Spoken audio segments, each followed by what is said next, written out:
আমার আব্বু যেদিন বিয়ে করে তার দ্বিতীয় স্ত্রী নিয়ে দরজায় এসে দাঁড়ান, আমি তাকে একটা প্রশ্নই করেছিলাম, আচ্ছা আব্বু, আমার আম্মুকে আপনি কি সুখ দিতে পারিনি যে আপনি আমার আম্মু জীবিত থাকাকালীন আপনি আরেকজনকে বিয়ে করে বাড়িতে নিয়ে এসেছেন?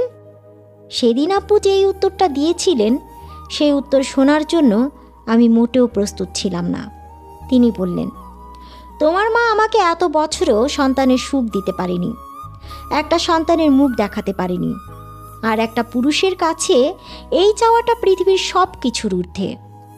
আমি আব্বুর দিকে অবাক দৃষ্টিতে তাকিয়ে বললাম, মানে কি বলছেন আপনি এসব আব্বু? সন্তানের সুখ দিতে পারিনি মানে? সন্তানের মুখ দেখাতে পারিনি মানে? তাহলে আমি কে? সেই মুহূর্তে আম্মু কান্না জড়িত কণ্ঠে বলে উঠলেন, চুপ করো তুমি, চুপ করো। কিন্তু আব্বু চুপ করলেন না। তিনি বললেন, কেন? তোমার অক্ষমতার কথা তুমি আদ্রিতাকে জানাতে চাও না বুঝি? তাছাড়া আমি চাই না ওর চোখে ছোট প্রমাণিত হতে। আজ যদি ওকে আমি সব না বলি, তাহলে আমি ওর চোখে সারা জীবন ছোট হয়ে থাকব। ও ভাববে আমি অযথা ওর মাকে রেখে আরেকটা বিয়ে করেছি, ওর মাকে ঠকিয়েছি। কিন্তু সত্যি তো এই, তোমাকে বিয়ে করে আমি ঠকে গেছি। এত বছরও আমি একটা সন্তানের মুখ দেখতে পারিনি। আমি এবার আর এসব সহ্য করতে না পেরে আম্মুর দু হাত ধরে আম্মুকে জিজ্ঞেস করলাম, আম্মু, আব্বু এসব কী বলছে? তিনি এত বছরও সন্তানের মুখ দেখতে পারেনি মানে? বারবার কি বলছেন তিনি? আমি কি তার সন্তান না? আব্বু কি পাগল হয়ে গেলেন নাকি আম্মু কি সব আবল তাবল বকছে? আম্মু চুপ করে শুধু দু চোখের জল ফেলছেন।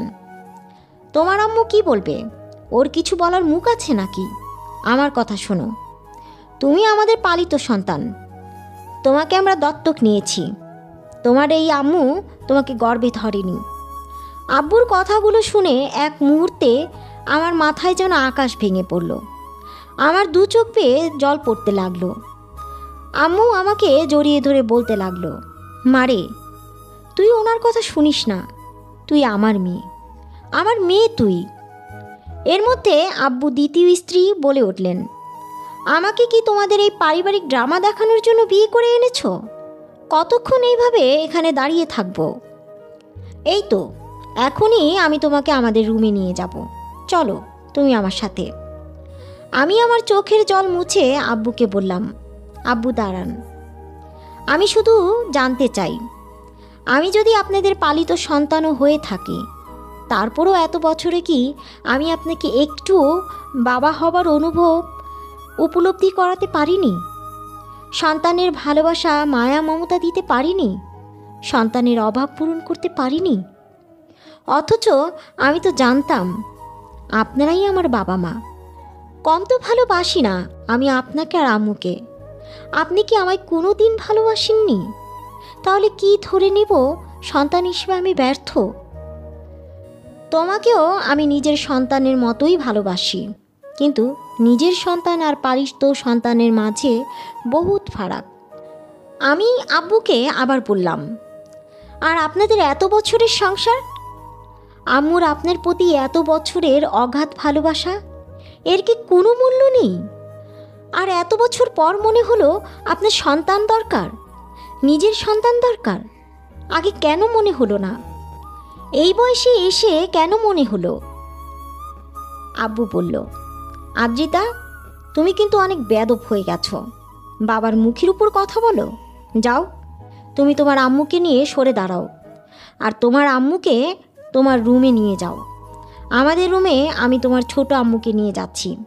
আজ থেকে তোমার আম্মুকে তোমার রুমে রাখবে।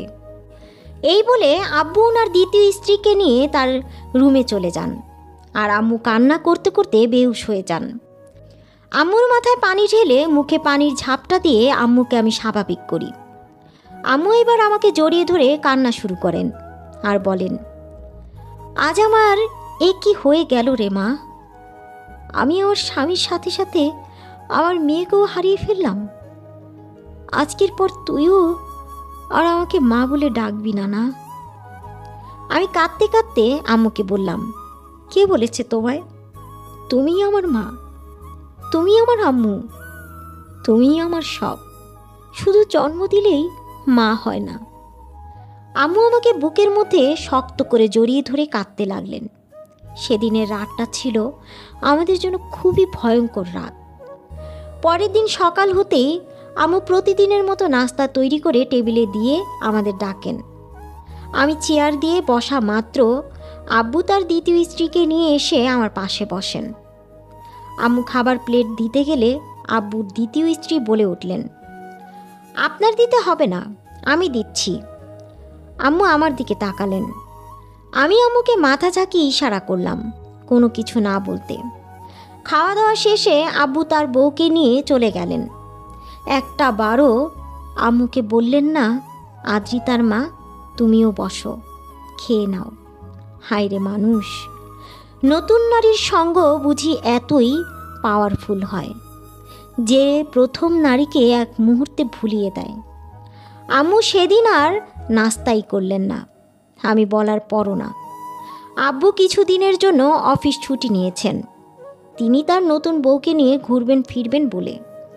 প্রতিদিনের মতো আম্মু দুপুরে রান্না করেন। তারা এসে খাওয়া দাওয়া করে চলে যান তাদের রুমে।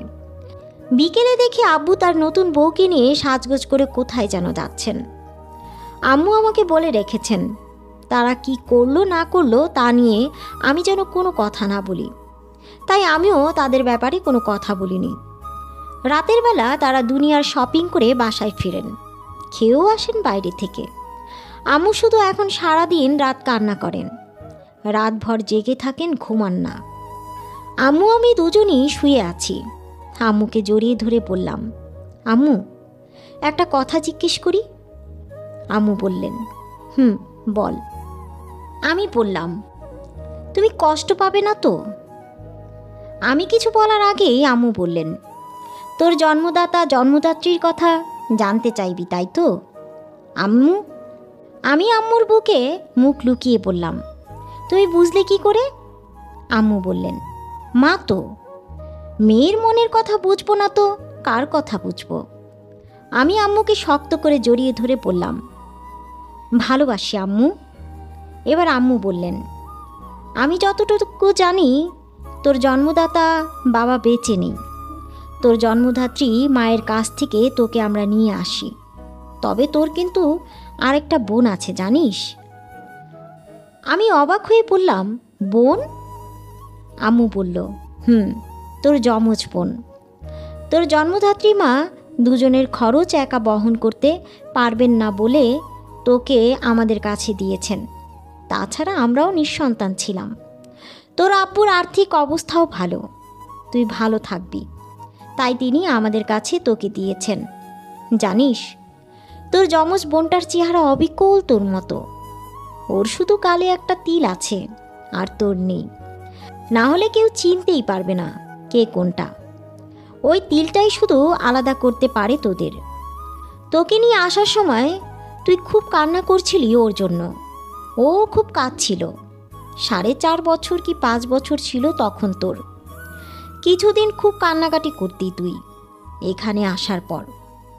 পরে আমার আর তোর আব্বুর আদরে ধীরে ধীরে অতীতের সব কিছুই ভুলে যাস। আমি আম্মুকে বললাম, আম্মু কোথায় আমাদের বাসা? আম্মু একটু অভিমান নিয়ে বলল, কেন রে মা, তুই কি আমায় ফেলে চলে যাবি তোর ওই মায়ের কাছে? আমি আম্মুকে জড়িয়ে ধরে বললাম, না আম্মু, আমি তোমায় ছেড়ে কোথাও যাব না, কোথাও না। তবে একটু যেয়ে দেখতাম কেমন আছেন তারা, কি অবস্থায় আছেন, কোথায় আমার জন্ম। আম্মু বললেন, আচ্ছা, আমি কাল তোকে ঠিকানাটা দিব নে। আমি ডায়েরিতে লিখে রেখে দিয়েছি। এখন ঘুমা, অনেক রাত হয়েছে। আচ্ছা আম্মু, তুমিও ঘুমাও।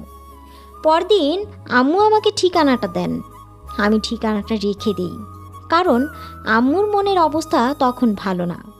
তাই আম্মুকে রেখে তখন কোথাও যাবার চিন্তা করিনি।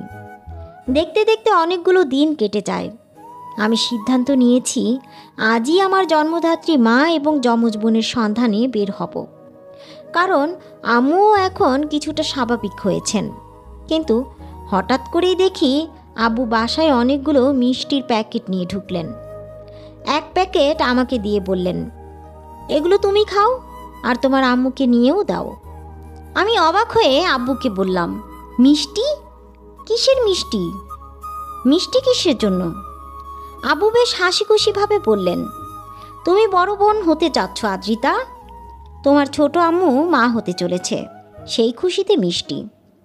আব্বু হাসি মুখে কথাগুলো বলতেই আম্মুর হাত থেকে কাচের গ্লাসটা ঠাস করে পড়ে টুকরো টুকরো হয়ে যায়। আব্বু চলে যায় তার নতুন বউয়ের কাছে। আমি আম্মুর কাছে যেতেই আম্মু আমাকে যা বলেন তা শুনে যেন আমার পায়ের নিচ থেকে মাটি সরে যায়। আদ্রিতা, এ কি করে সম্ভব? তোর আব্বু তো কোনোদিন বাবা হতে পারবেন না। আমি অবাক হয়ে বললাম, মানে কি বলছো তুমি এসব আম্মু? আম্মু বললেন, আমি ঠিকই বলছি রে মা, সন্তান না হবার অক্ষমতা আমার নয়, তোর আব্বুর। আর তা আমি অনেক আগে থেকেই জানি।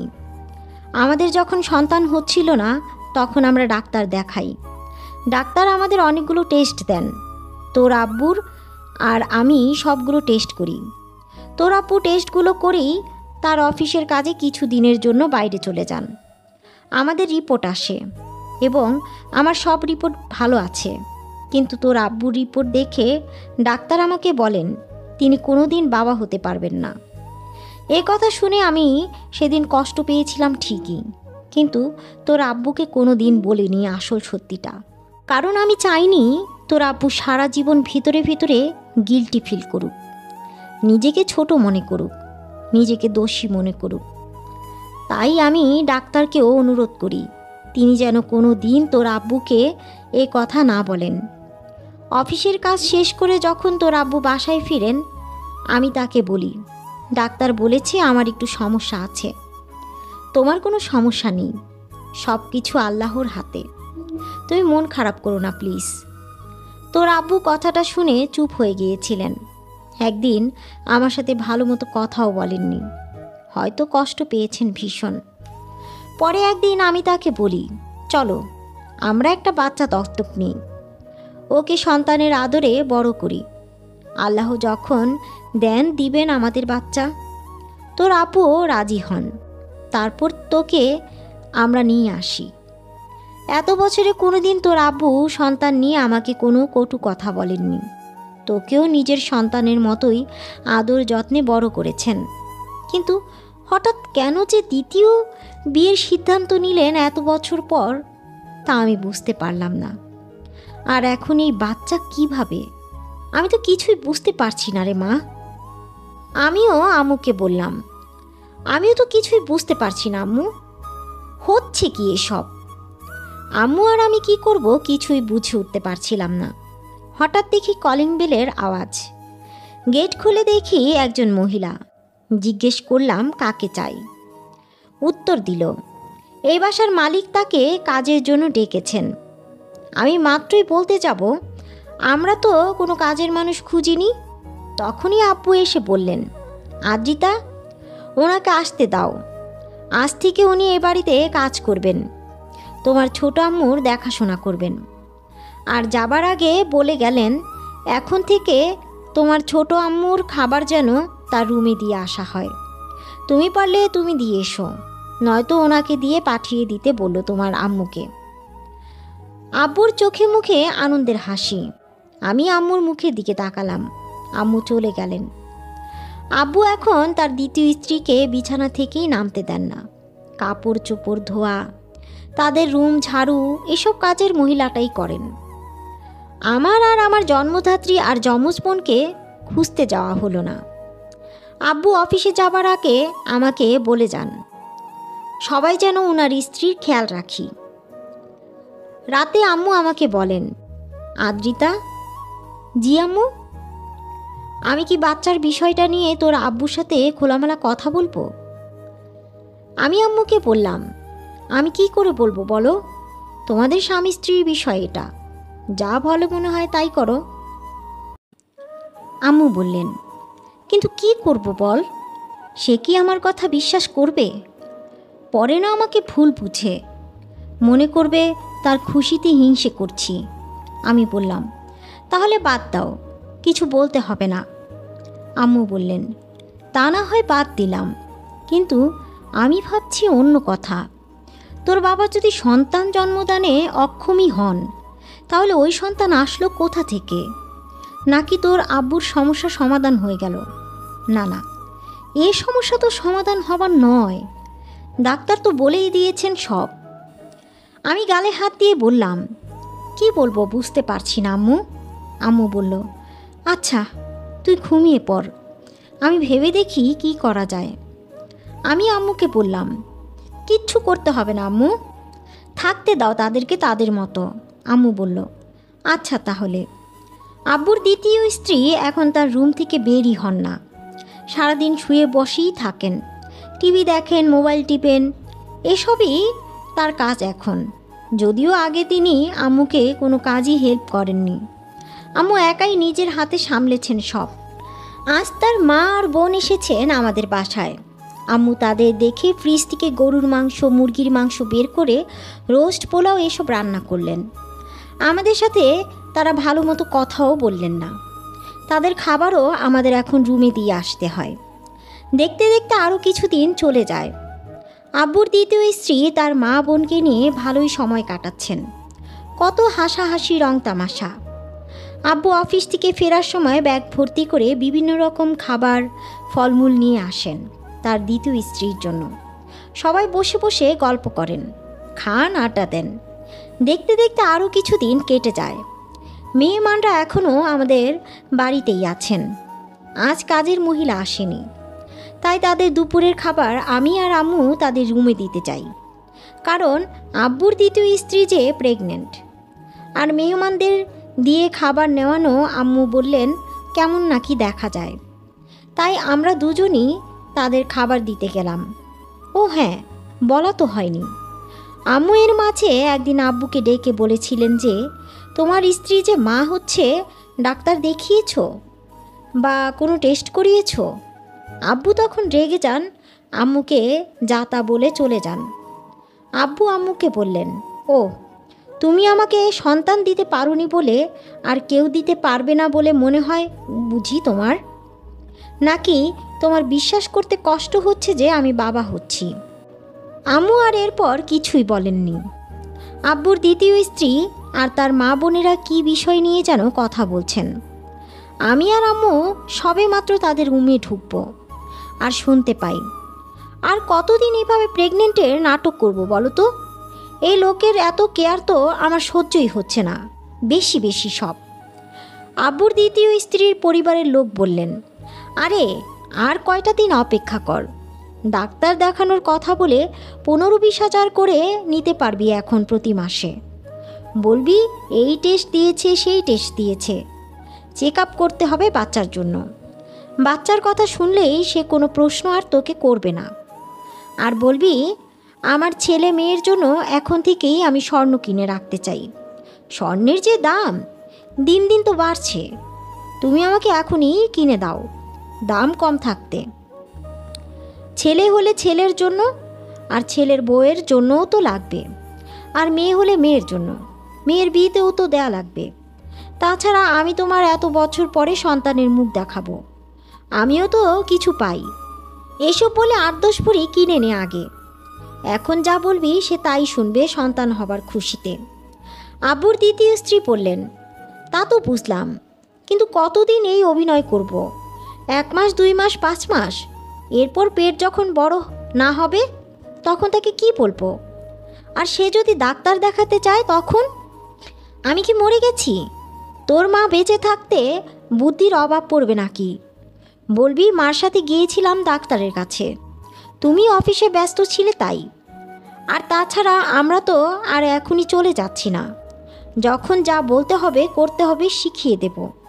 আপাতত স্বর্ণগুলো আদায় কর, এরপর পরের স্টেপ। আব্বুর দ্বিতীয় স্ত্রী বললেন, চলে যাচ্ছি না মানে কি? কতদিন থাকবে তোমরা? কেন, তাড়িয়ে দিতে চাস নাকি? না না, তা কেন হবে? এর মধ্যে তার বোনের চোখ পড়ে যায় আমাদের দিকে। আপু! এবার আব্বুর দ্বিতীয় স্ত্রী আর তার মা আমাদের দিকে তাকিয়ে ভূত দেখার মতো কেঁপে উঠলেন। আমরা কোনো রকম খাবারগুলো রেখেই চলে আসলাম আর সিদ্ধান্ত নিলাম আব্বুকে ফোন করে এখনই বাসায় আসতে বলবো আর সব কিছু আব্বুকে বলে দেব। ফোনটা হাতে নিয়ে আব্বুর নাম্বার ট্রাই করছি, ওয়েটিং লেখা দেখাচ্ছে। যে কয়বার ট্রাই করলাম ওয়েটিং। 20 মিনিটের মাথায় দরজায় কলিং বেলের আওয়াজ। আমি দরজা খুলতেই দেখি আব্বু। কোনো কিছু বলতে যাব আর সেই মুহূর্তে আব্বু ফোন কানে নিয়েই দৌড়ে দোতলায় তার দ্বিতীয় স্ত্রীর রুমে যান। আব্বু যাবার সাথে সাথে হঠাৎ করেই তাদের রুম থেকে সজোরে কান্নার আওয়াজ আসতে শুরু করে। আম্মু আর আমি ভয় পেয়ে যাই। আমরাও দৌড়ে তাদের রুমে যাই। গিয়ে দেখি একটু আগেই যেই খাবার আমি আর আম্মু তাদের দিয়ে গিয়েছি সব ছড়িয়ে ছিটিয়ে ফ্লোরে পড়ে আছে। আর আব্বুর দ্বিতীয় স্ত্রী আর তার মা বোন চিৎকার করে কান্না করছেন। আম্মু কি হয়েছে জিজ্ঞেস করতে আব্বুর দ্বিতীয় স্ত্রীর কাছে যেতেই আব্বু আম্মুকে ধাক্কা দিয়ে ফেলে দিয়ে সজোরে বলে ওঠেন, সরো। আমি তাড়াতাড়ি করে আম্মুকে গিয়ে হাত ধরে তুলি আর আব্বুকে বলি, এ কি করলেন আপনি? আম্মুকে এভাবে ধাক্কা দিয়ে ফেলে দিলেন কেন?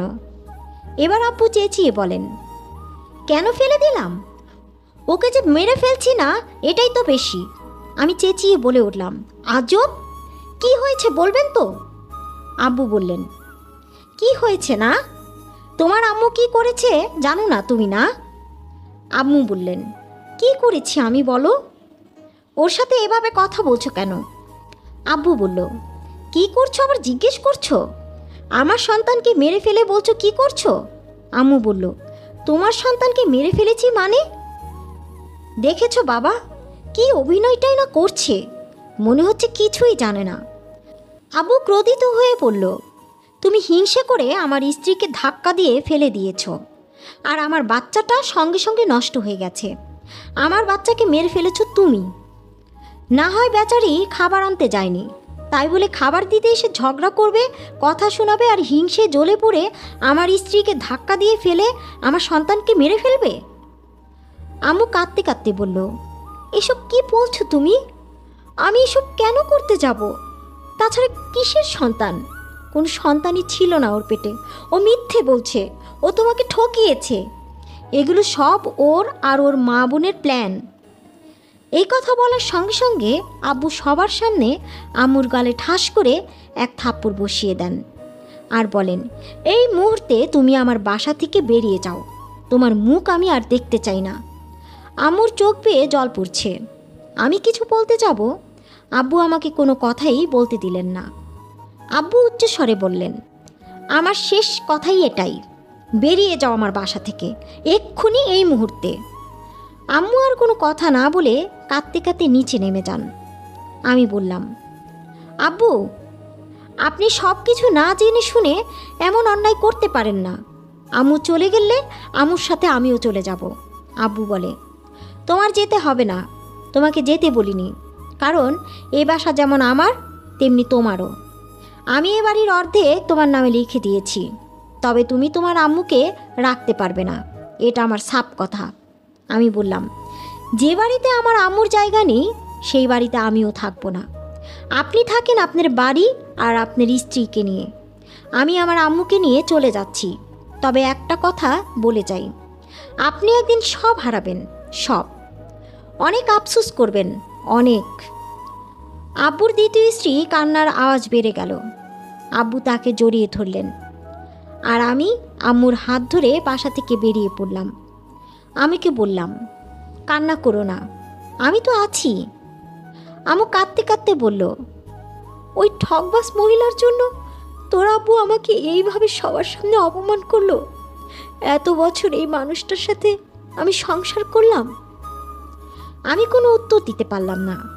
আম্মু বললেন, চল তোর মামার বাসায় যাই, ওই ভাই ছাড়া এই দুনিয়া আর তো কেউ নেই আমার। আর কার কাছে যাব আমি বল? আমি আম্মুকে বললাম, না, চলো আগে আমরা আমার জন্মধাত্রী মা আর যমজ বোনের কাছে যাই, তুমি তো চেনো আর ঠিকানাও আছে। আগে ওখানে যাই, সবার সাথে দেখা করে তারপর মামার বাসায় একবারে চলে যাব নে। দেখো না, যাই যাই করে তো আর যাওয়াই হচ্ছে না। আম্মু বললেন, আচ্ছা চল তাহলে। আমি আর আম্মু রওনা দিলাম আমার জন্মধাত্রী আর যমজ বোনের কাছে যাওয়ার উদ্দেশ্যে। সব থেকে বেশি এক্সাইটেড লাগছে আমার কার্বন কপিকে দেখতে পাবো বলে। আম্মু বলেছেন আমার বোনটা সেম টু সেম আমার মতো দেখতে, শুধু ওর গালে একটা তিল আছে যেটা আমার নেই। ওর সামনে গিয়ে দাঁড়ালেও ও নিজেও নিশ্চয়ই অবাক হয়ে যাবে।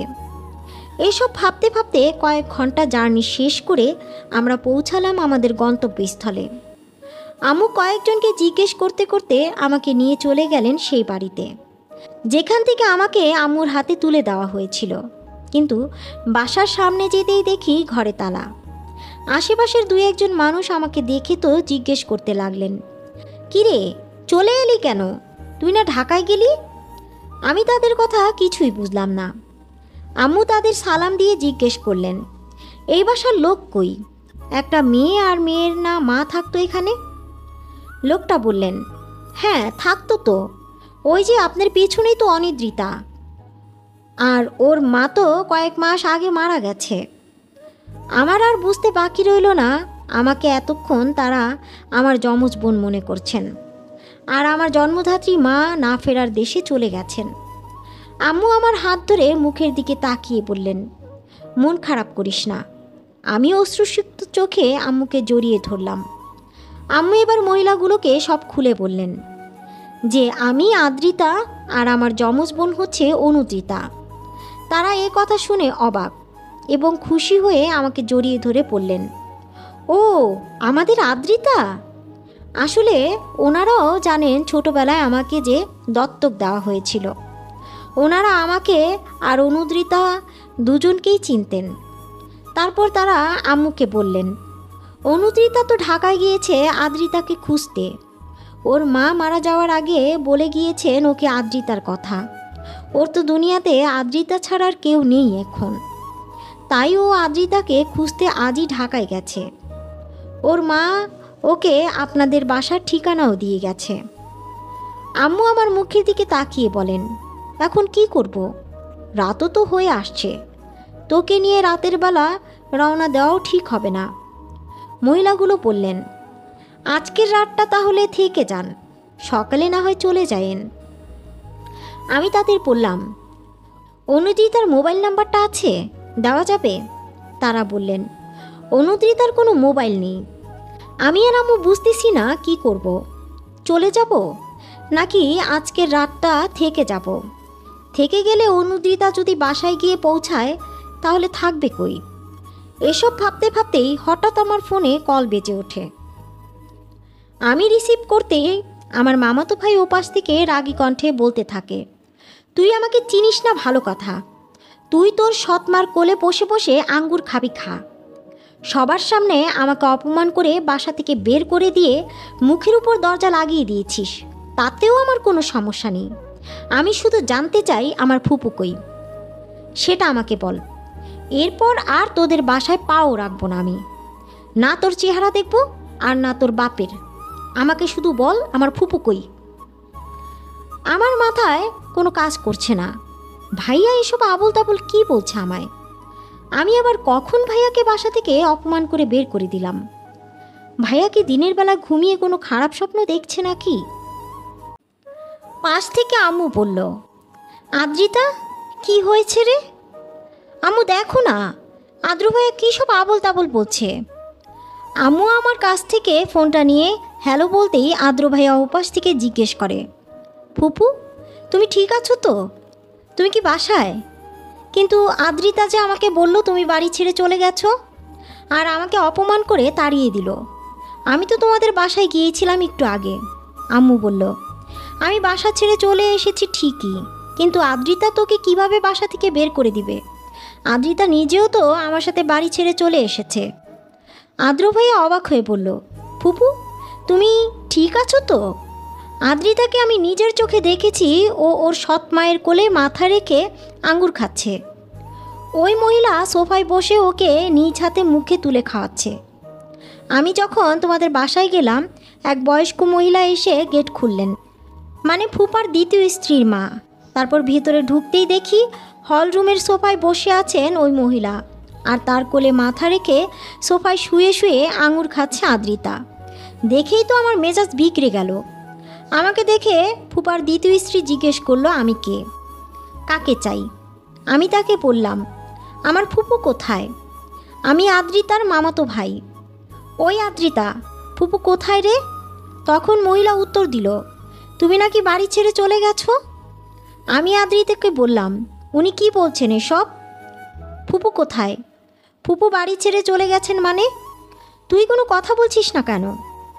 তখন আদ্রিতা ফট করে সবার সামনে বলে, আপনি কে? আপনাকে তো আমি চিনি না। আম্মু বলেছে না আপনার ফুপু এই বাড়ি ছেড়ে চলে গেছেন, আপনিও চলে যান। আমি তো ওর কথা শুনে রীতিমতো অবাক। এই মেয়ে এই মহিলাকে আম্মু বলছে, আবার আমাকে বলছে চলে যেতে। আমি ওকে বললাম, এক থাপ্পড়ে তোর গাল লাল করে দিব, ফুপু কোথায় বল। আর তুই আমাকে চিনিস না, গালের উপর দুই একটা পড়লেই ঠিক চিনতে পারবি। এ কথা বলার সাথে সাথে আদ্রিতা আমাকে হাত ধরে টেনে নিয়ে গেটের বাইরে বের করে দিয়ে দুম করে গেট লাগিয়ে দিল। চিন্তা করো কত বড় বেদব। যাই হোক, তুমি ঠিক আছো তো ফুপু?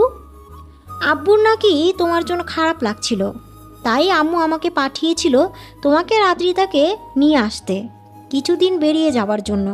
তাহলে আব্বুরও ভালো লাগতো আর আমাদেরও। কিন্তু বাসায় গিয়ে যা দেখলাম তাতে তো আমার কিছুই আর ভালো লাগছে না। আম্মু বললেন, তুই ভাইয়াকে কিছু বলিসনি তো, বা ভাবিকে? আদ্র ভাইয়া বলল, না ফুপু, আমি এখনও বাসায় যাইনি। আম্মু বলল, কাউকে কিছু বলিস না কেমন, আমি কালই তোদের বাসায় আসছি আদ্রিতাকে নিয়ে। ভাবিকে বলিস ফুপুর একটু কাজ ছিল তাই আজকে আসতে পারিনি, কাল আসবে। আদ্র ভাইয়া বলল, কিন্তু ফুপু, আদ্রিতা তো বাসায়, ওকে তুমি পাবে কোথায়? আমি তোকে বাসায় এসে সব বলছি, আপাতত কাউকে কিছু বলিস না তুই, অযথা সবাই চিন্তা করবে। আচ্ছা ফুপু, তুমি ঠিক আছো তো? হ্যাঁ আমি ঠিক আছি, আর আদ্রিতাও আমার সাথে আছে, চিন্তা করিস না। ধুর, আমি বুঝতেই পারছি না কিছু, আদ্রিতা আবার তোমার কাছে গেল কিভাবে? আম্মু বলল, বললাম তো, দূর থেকে বললে এখন কিছুই বুঝবি না, কাল এসে আমি তোকে সব বলছি, রাতটুকু অপেক্ষা কর। আদ্র ভাইয়া বলল, আচ্ছা ফুপু, তুমি সাবধানে থেকো। আম্মু বলল, আচ্ছা রাখছি। আদ্র ভাইয়া ছোট করে বলল, তারপর আমাকে আর আম্মুকে দুজন মহিলা তাদের বাসায় নিয়ে যান। তারা সম্পর্কে দুজন যা হন। তাদের সাথে অনুদ্রিতাদের খুব ভালো সম্পর্ক।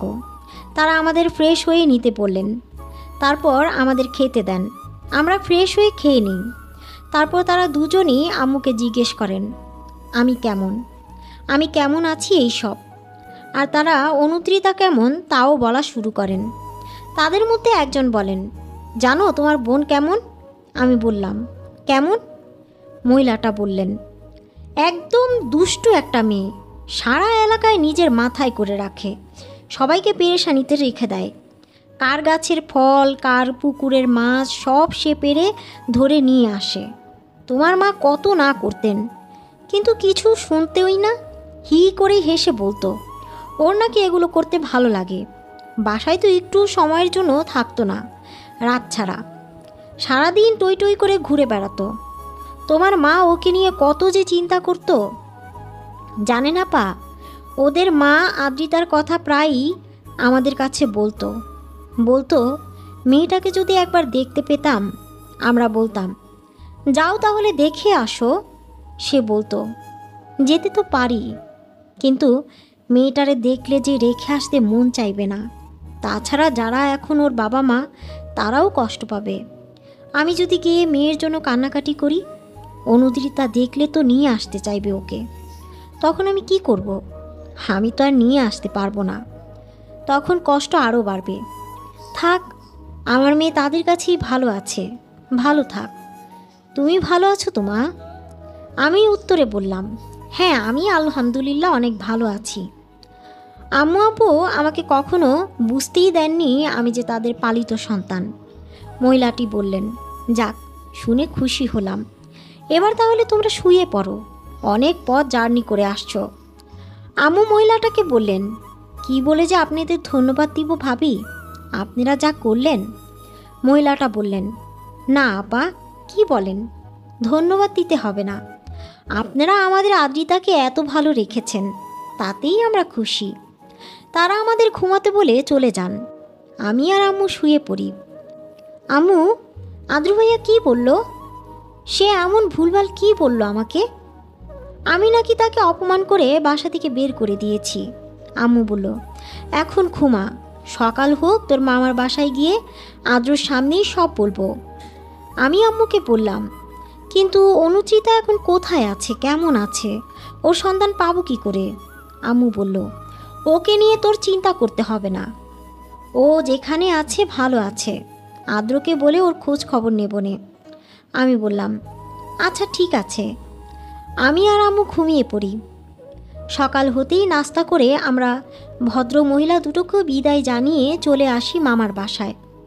মামা মামি তো আমাদের দেখে মহা খুশি, কিন্তু আদ্র ভাইয়া মুখটা একদম কালো করে রেখেছে আমাকে দেখে।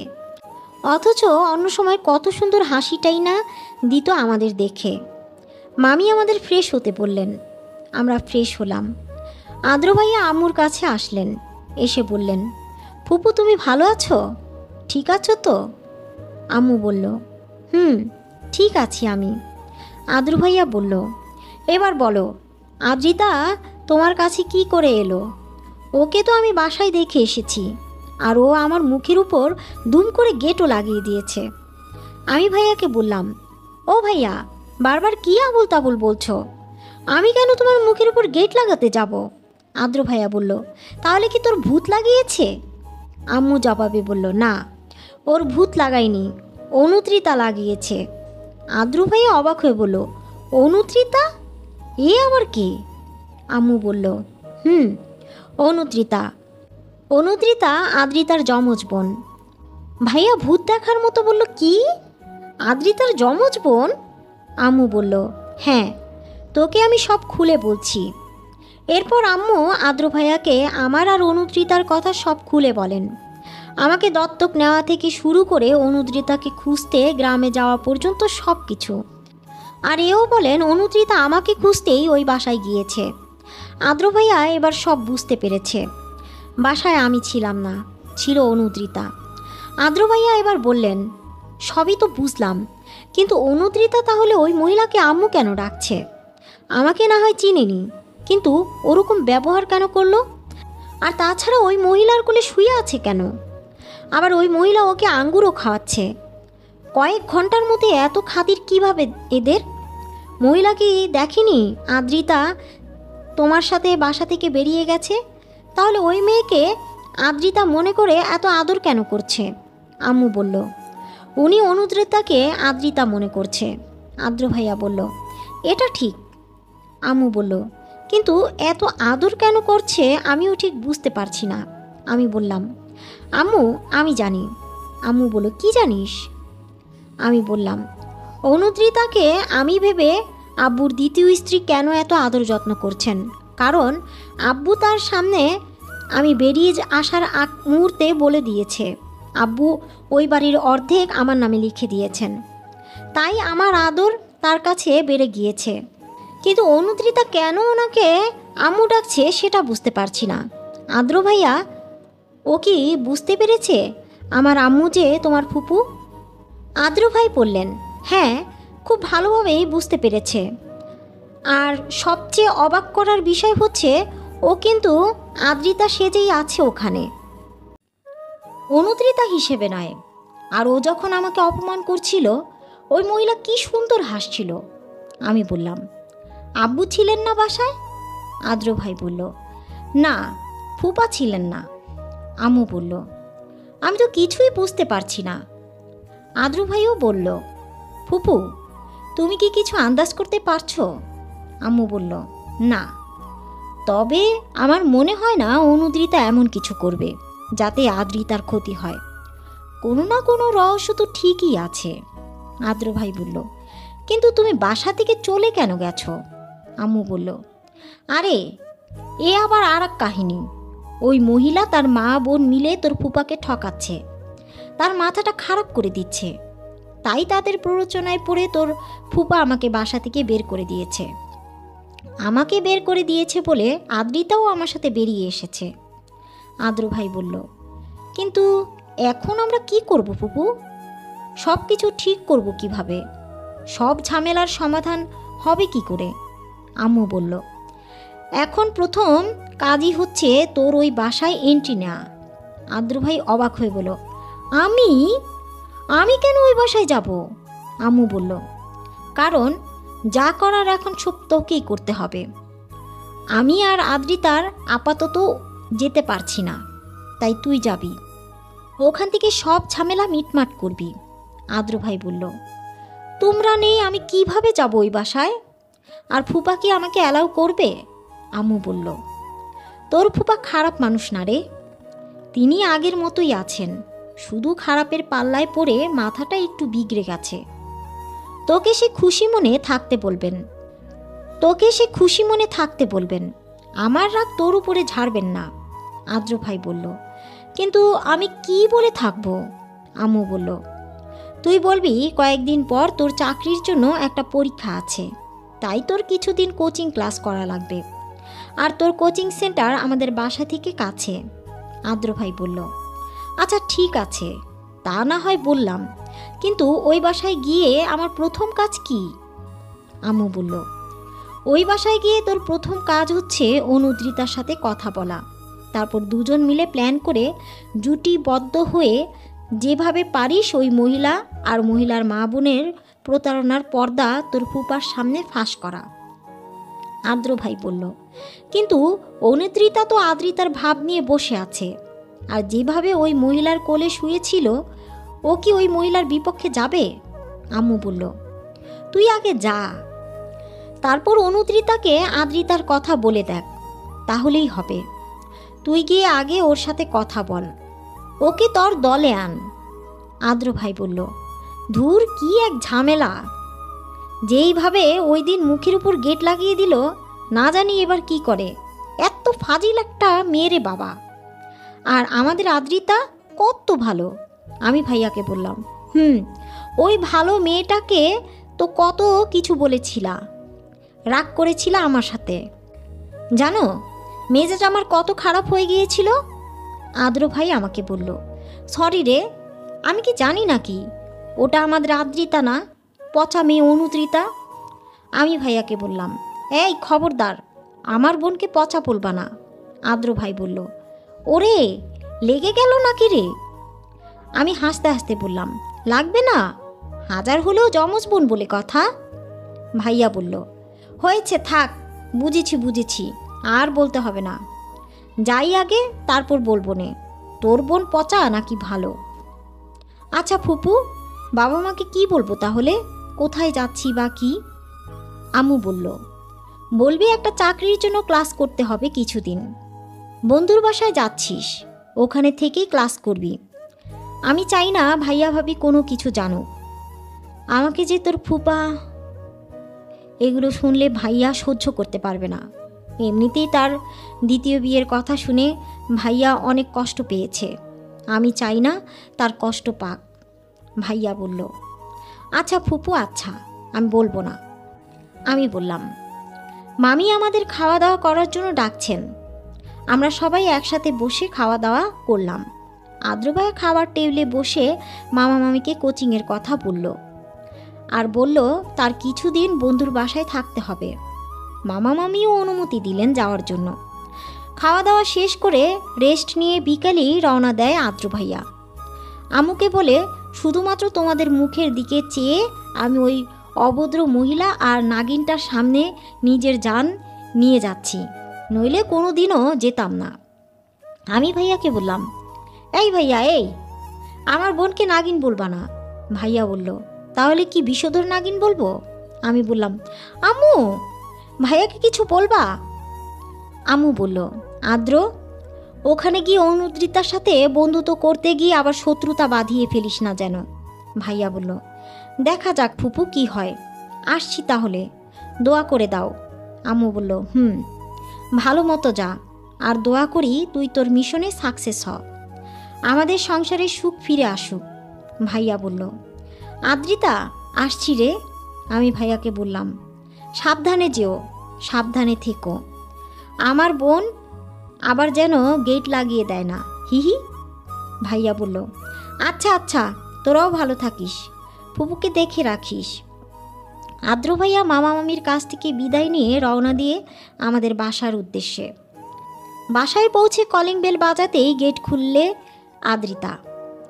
আদ্র ভাইয়া অনুদ্রিতাকে দেখে বলল, হাই নাগিন। অনুদ্রিতা বলল, আপনি আবার এসেছেন, চলে যান এক্ষুনি। আদ্র ভাইয়া বলল, হুম, এবার তো যাবার জন্য আসিনি, এবার এসেছি থেকে যেতে। অনুদ্রিতা বলল, মানে? আমি কিন্তু আজও মুখের উপর গেট বন্ধ করে দিব, তাই ভালো মতো বলছি চলে যান। দেখি তো কিভাবে গেট বন্ধ করতে পারো।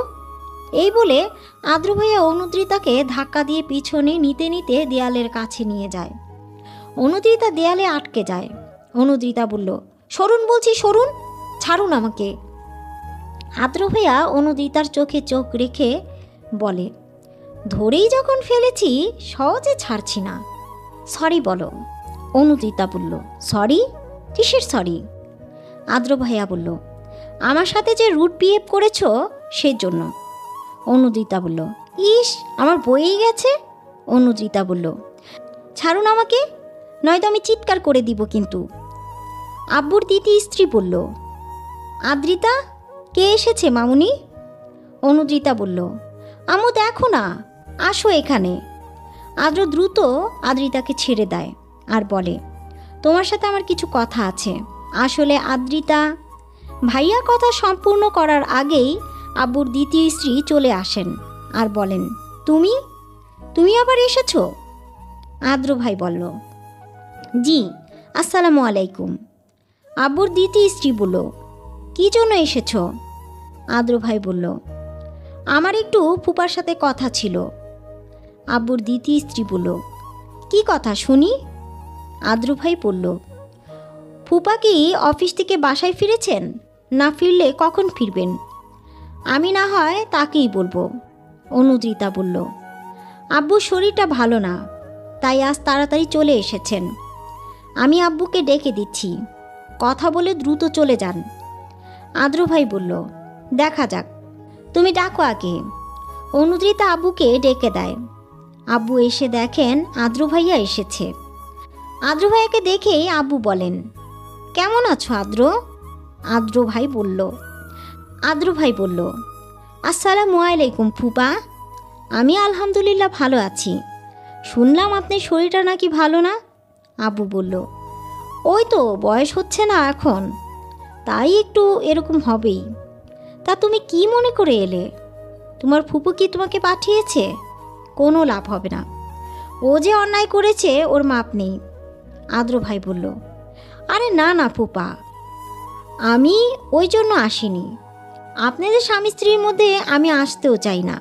আপনাদের যা ভালো মনে হয় তাই করুন, আমি তো এসেছি আমার দরকারে। আব্বু বলল, কি দরকার বলো? আদ্র ভাই বলল, আসলে ফুপা, আমি একটা চাকরির পরীক্ষা দিব, আর তার জন্য আমাকে কিছুদিন কোচিং করতে হবে। কোচিং সেন্টারটা আপনাদের বাসা থেকে কাছেই, সেজন্য চাচ্ছিলাম আমি কিছুদিন এখানে থাকতে। যদি আপনি অনুমতি দেন তাহলে আমার খুব উপকার হতো। আব্বু বলল, এ আবার বলতে হয় নাকি? দোষ তোমার ফুপু করেছে, তুমি বা ভাই ভাবিতেও করনি যে আমি তোমাদের সাথেও বাজে ব্যবহার করব, তাদের সাথেও সম্পর্ক নষ্ট করে দিব। থেকে যাও, তোমার যত দিন ইচ্ছে ততদিন, যখন ইচ্ছে তোমরা আসবে, থাকবে, বেড়াবে, নিজের বাড়ি মনে করে। কোনো সংকোচ করবে না, কেমন? তোমার কিছু দরকার হলে আদ্রিতাকে বলো, কেমন? তাছাড়া কাজের মহিলাও আছে, তাকেও বলতে পারো। আদ্র ভাই বলল, অনেক ধন্যবাদ ফুপা। আমি তাহলে কোন রুমটাতে থাকবো? আব্বু বলল, আদ্রিতা, আমাদের গেস্ট রুমটা দেখিয়ে দাও তো ওকে। অনুদ্রিতা বলল, আব্বু আমি? আব্বুর দ্বিতীয় স্ত্রী বলল, তোমার দেখাতে হবে না মামুনি, আমি নিয়ে যাচ্ছি। আদ্র ভাই যে ওই বাসায় থাকবে আব্বুর দ্বিতীয় স্ত্রী তা পছন্দ না হলেও না করতে পারেন না, কারণ আব্বুর চোখে তাহলে সে খারাপ হয়ে যাবে। তিনি গিয়ে আদ্র ভাইকে গেস্ট রুম দেখিয়ে দেন। আব্বুর দ্বিতীয় স্ত্রী বলল, তোমার যখন যা প্রয়োজন হয় তুমি আমাদের কাজের মহিলাকে বলবে, আর ইমার্জেন্সি কিছু প্রয়োজন হলে আমাকে ডাকবে। আদ্রিতাকে ভুলেও রাখবে না, ওর সাথে কোনো কথা বলারও চেষ্টা করবে না। তোমাদের মতো ইয়াং ছেলেদের দিয়ে কোনো বিশ্বাস নেই। আদ্র ভাই বলল, কি বলছেন আপনি? আদ্রিতা আমার ফুফাতো বোন, ছোট থেকে দেখে আসছি ওকে, আর ওর সাথে কথা বলবো না আমি? এটা কেমন কথা? আব্বুর দ্বিতীয় স্ত্রী বলল, ফুফাতো বোন কিন্তু আপন না, পালিত। তাছাড়া এখন তো তোমার ফুপুর এ বাড়িতে নেই, তাই আদ্রিতা এখন শুধু আমার মেয়ে। আমারই ওকে দেখে শুনে রাখতে হবে, তাই যা বললাম মনে রেখো। আদ্র ভাই বলল, দেখা যাবে, আপনি এখন আসেন, আমি ফ্রেশ হব। আব্বুর দ্বিতীয় স্ত্রী বলল, হ্যাঁ যাচ্ছি। এরপর আব্বুর দ্বিতীয় স্ত্রী চলে যান। আদ্র ভাইয়া আমাকে ফোন দেন। আমি বললাম, হ্যাঁ ভাইয়া বলো, কি অবস্থা? আদ্র ভাইয়া বলল, আদ্রিতা রে, বাসায় তো এসে গেছি, ফুপা থাকতেও অনুমতি দিয়েছেন, কিন্তু ওই মহিলা তো সাফ সাফ না করে দিয়ে গেল আমি যেন আদ্রিতা মানে অনুদিতার সাথে কোনো কথা না বলি। আমার মতো ইয়ং ছেলেদের সে নাকি বিশ্বাস করে না, কিন্তু আমার মনে হয় কি জানিস, এখানে একটা ঘাপলা আছে। আমি বললাম, আরে বোঝো না, সে ভাবছে তোমার সাথে যদি অনুদিতা মিলে যায়, সে তো জানে ওটা আমি, আর তারপর যদি তোমরা মিলে কোনো প্ল্যান করো, আম্মুকে বাসায় নিয়ে যাও। ওই মহিলা কম চালাক না, বুঝছো? নইলে আমার আব্বুকে এভাবে ফাঁসিয়ে বিয়ে করে, চালাক বলেই তো পেরেছে। আচ্ছা, অনুদিতার কেমন ব্যবহার দেখলে? আদ্র ভাই বলল, আরে আমি ওকে কিছু বলতে যাব তোদের ব্যাপারে, তার আগে ও আম্মু আম্মু করতে লাগলো, আর মহিলা তখন এসে হাজির। তোর বোন তো আমাকে সহ্যই করতে পারে না, আর কি জানি ওকে আমার তেমন সুবিধারও মনে হচ্ছে না। আমার তো মনে হচ্ছে আমাদের চেয়ে আরও বড় কোনো প্ল্যান করে ও বাসায় ঢুকেছে। আমি ভাইয়াকে বললাম, ধুর, কি যে বলো, ও আমাকে খুঁজতেই বাসায় এসেছে, আর কি প্ল্যান করে আসবে? তুমি একটু বেশি ভাবছো। ভাইয়া বলল, না রে, আমার মনে হয় না আমি বেশি ভাবছি। আমি বললাম, তাহলে এখন কি করতে চাইছো? ভাইয়া বলল, আমি চাইছি ওকে আপাতত কিছুই বলবো না, আগে ওর ভাবসাব বোঝার চেষ্টা করি, তারপর দেখি শেষ পর্যন্ত জল কোথায় গড়ায়। আমি বললাম, আচ্ছা ভাইয়া, তোমার যা ভালো মনে হয় তাই করো।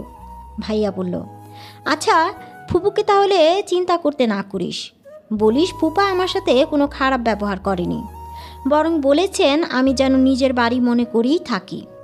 তোকে অবশ্য বিয়ে করলে নিজের বাড়িই তো হয়ে যেত। ওই যে মানুষ করে না, মামাতো ফুপাতো চাচাতো খালাতো, হয়তো এমন বিয়ে, অন্তত এই বিশাল বাড়ির অর্ধেক মালিক তো হতে পারতাম। করবি নাকি আমাকে বিয়ে? আমি হাসতে হাসতে ভাইয়াকে বললাম, ভাইয়া তুমি না লোভী একটা।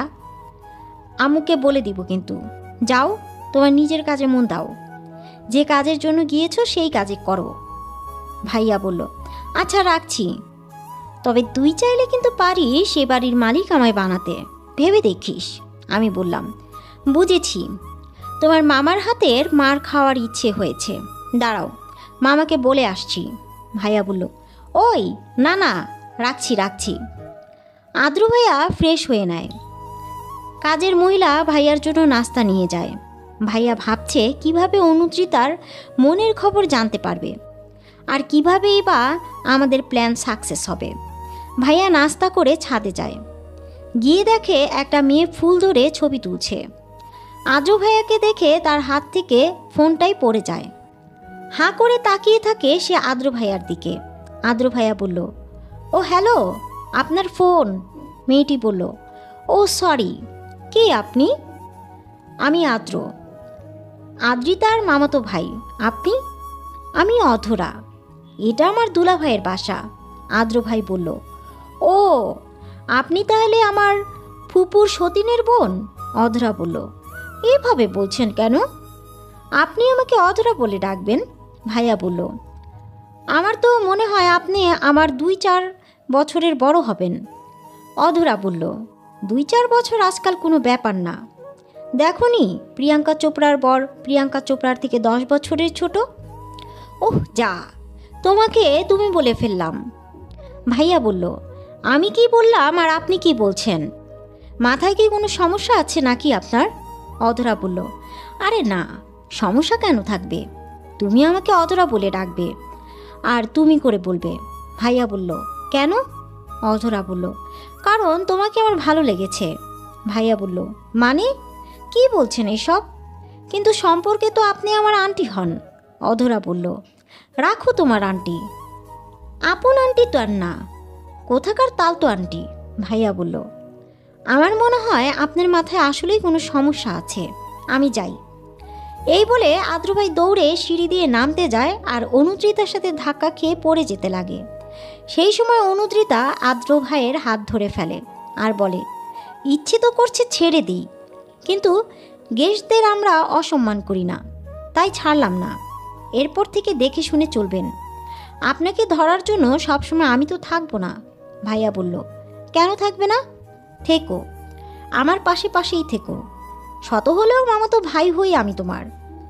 আমার খেয়াল রাখা তোমার পরম দায়িত্ব নাগিন। অনুদ্রিতা বলল, ছেড়ে দেবো হাতটা এখন? ভাইয়া বলল, মন চাইলে দাও, সিনেমায় নায়ক নায়িকাকে এভাবে বাঁচায়, আর বাস্তবে নায়িকা নায়ককে বাঁচাবে। সো সুইট, তাই না?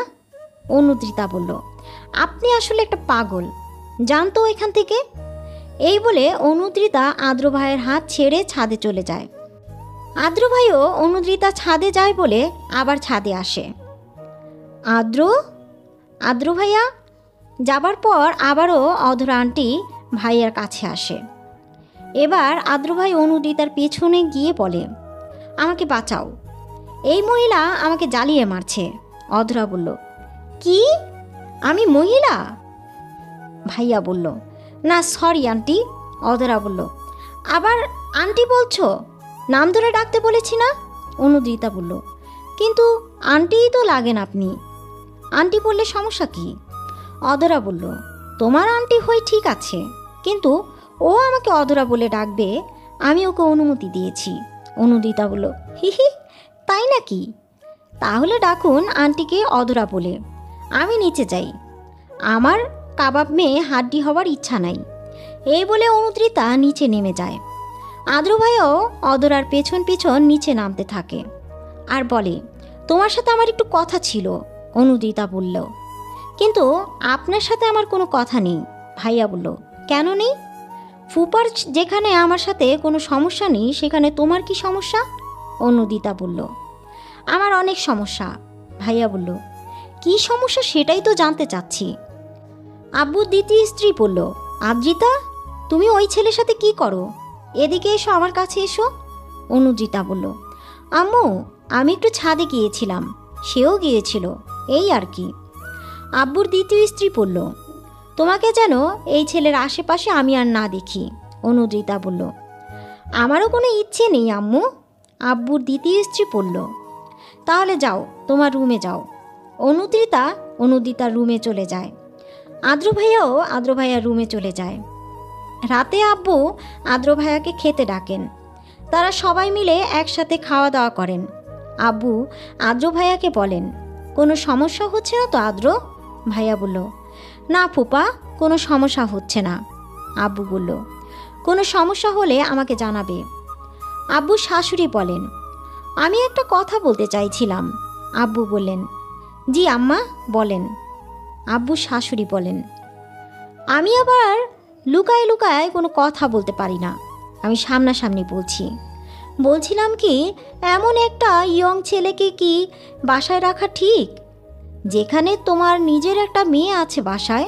আব্বু বলল, ছি আম্মা, এসব কি বলছেন আপনি? আপনি ভুলে যাবেন না আদ্র আর আদ্রিতা মামাতো ভাই বোন। আমি যেন দ্বিতীয়বার এ নিয়ে কোনো কথা না শুনি। মেজাজটাই খারাপ করে দিল। এ কথা বলে আব্বু উঠে চলে যান। আদ্র ভাইয়াও উঠে তার রুমে চলে যান।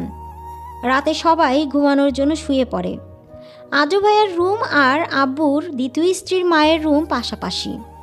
আদ্র ভাইয়া পানি আনতে নিচে নামতে যায় আর পাশের রুম থেকে শুনতে পায়, মা তুমি এসব কি বললে?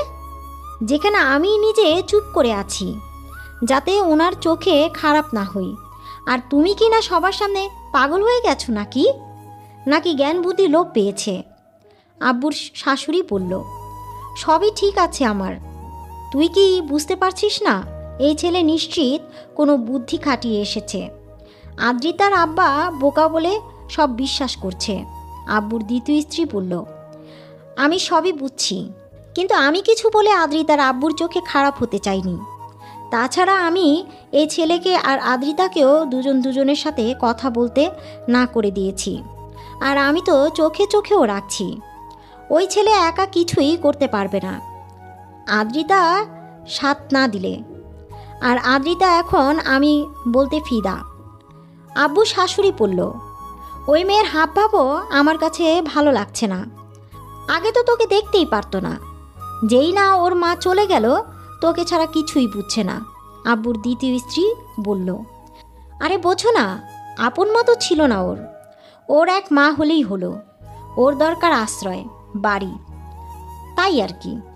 আব্বু শাশুড়ি বলল, আর তুই যেভাবে ওকে কোলে তুলে নাচছিস, আমিও তো তোর ভাবমতি কিছুই বুঝতে পারছি না। আব্বুর দ্বিতীয় স্ত্রী বলল, আরে মা, আমি ওকে আমার বশে আনছি, অর্ধেক বাড়ি ওর নামে, শোনোনি তুমি? আমি তো ওর আব্বুর সাথেও এমন ভাব করছি যেন তাকে ছাড়া কিচ্ছু বুঝি না। কত ভালোবাসি আমি তাকে, কিন্তু সত্যি কি তাই? আমার না দরকার মেয়েকে, আর না দরকার মেয়ের বাবাকে। আমার তো দরকার টাকা আর সম্পত্তি। যেদিন পেয়ে যাব সেদিন এই দুটোকে ধাক্কা মেরে বাড়ি থেকে বের করে দিব, আর এ বাড়ি হবে আমার। আব্বু শাশুড়ি বলল, শুধু স্বপ্ন দেখিস না, প্ল্যান মতো কাজও করিস। আব্বুর দ্বিতীয় স্ত্রী বলল, করছি মা, তুমি কোনো ঝামেলা সৃষ্টি করো না, এত কষ্ট করে সব আয়ত্ত আনছি। আব্বুর শাশুড়ি বলল, আচ্ছা ঠিক আছে, আমি আর কিছুই করব না। আব্বুর দ্বিতীয় স্ত্রী বলল, আমি যাচ্ছি তাহলে।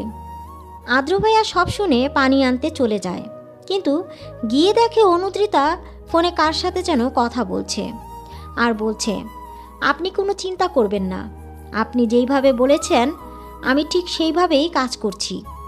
আমরা আমাদের উদ্দেশ্যে সফল হব ইনশাল্লাহ। আদ্র ভাইয়া অবাক হয়ে যায় অনুদ্রিতার কথা শুনে, আর ভাবতে থাকে, অনুদ্রিতা কার সাথে কথা বলছিল? আসলে কি অনুদ্রিতা কোনো প্ল্যান নিয়ে এ বাসায় ঢুকেছে? আর ফোনের ওই প্রান্তের বিগ প্ল্যানারটা কে? ভাইয়া বলল, কার সাথে কথা বলছিলে তুমি? অনুদ্রিতা আতঙ্কিত হয়ে বলল, আপনি? যার সাথেই বলি, আপনার কি তাতে? ভাইয়া কিছু বলতে যাবে, এর মধ্যে আব্বুর দ্বিতীয় স্ত্রী এসে বললেন, এই ছেলে, এত রাতে তুমি এখানে কি করছো?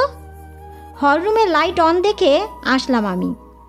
আর আদ্রিতা মামুনি, তুমি বা কি করছো এখানে? অনুদ্রিতা বলল, আম্মু, আমি ফোনে কথা বলছিলাম আমার এক বান্ধবীর সাথে। ভাইয়া বলল, আর আমি পানি নিতে এসেছিলাম। আব্বুর দ্বিতীয় স্ত্রী বলল, পানি নিতে এসেছো তো আদ্রিতার কাছে কি? তোমাকে না বলেছি আদ্রিতা থেকে দূরে দূরে থাকবে? ভাইয়া বলল, হঠাৎ ওকে ফোনে কথা বলতে দেখলাম, তাই একটু কথা বলছিলাম, তেমন কিছু না। আব্বুর দ্বিতীয় স্ত্রী বলল, যাও তাহলে এখন পানি নিয়ে নিজের রুমে যাও। ভাইয়া বলল, হ্যাঁ যাচ্ছি। আদ্র ভাইয়া পানি নিয়ে রুমে চলে আসে, তারপর আমাকে ফোন দেয়। হ্যাঁ ভাইয়া বলো। ঘুমিয়ে পড়েছিস? না ভাইয়া, বলো তুমি। ভাইয়া বলল, তোকে বলেছিলাম না অনুদ্রিতা কোনো প্ল্যান নিয়ে বাসায় ঢুকেছে? আমি বললাম, হ্যাঁ বলেছিলে তো। ভাইয়া বলল, আমি ঠিকই বলেছিলাম। আমি নিজ কানে আজ শুনেছি অনুদ্রিতাকে ওর বিগ প্ল্যানারের সাথে কথা বলতে। ও তাকে ফোনে বলেছিল, আপনি কোনো চিন্তা করবেন না, আপনি যেইভাবে বলেছেন আমি ঠিক সেইভাবেই কাজ করছি, আমরা আমাদের উদ্দেশ্যে সফল হব ইনশাল্লাহ। আমি বললাম, কিন্তু ভাইয়া ও ফোন পেল কোথায়? গ্রাম থেকে আমি দুটো কাকির কাছে জেনে এসেছি অনুদ্রিতার কোনো ফোন নেই। ভাইয়া বলল, জানি না আমি, হয়তো ওকে যে পাঠিয়েছে সে কিনে দিতে পারে। আমি ভাইয়াকে বললাম, কিন্তু আমি যতটুকু জানি ও আমাকে খুঁজতেই এসেছে। ভাইয়া বলল, তুই তোর এই জানা নিয়েই বসে থাক। আমি বললাম, তাহলে ভাইয়া এখন কি করবে? ভাইয়া বলল, কি আর করব, ওকে দলে নেওয়া যাবে না, যা করার আমাকে একাই করতে হবে। দেখি শেষ পর্যন্ত কি হয়, তারপর ওর মুখও স্বামীই খুলব।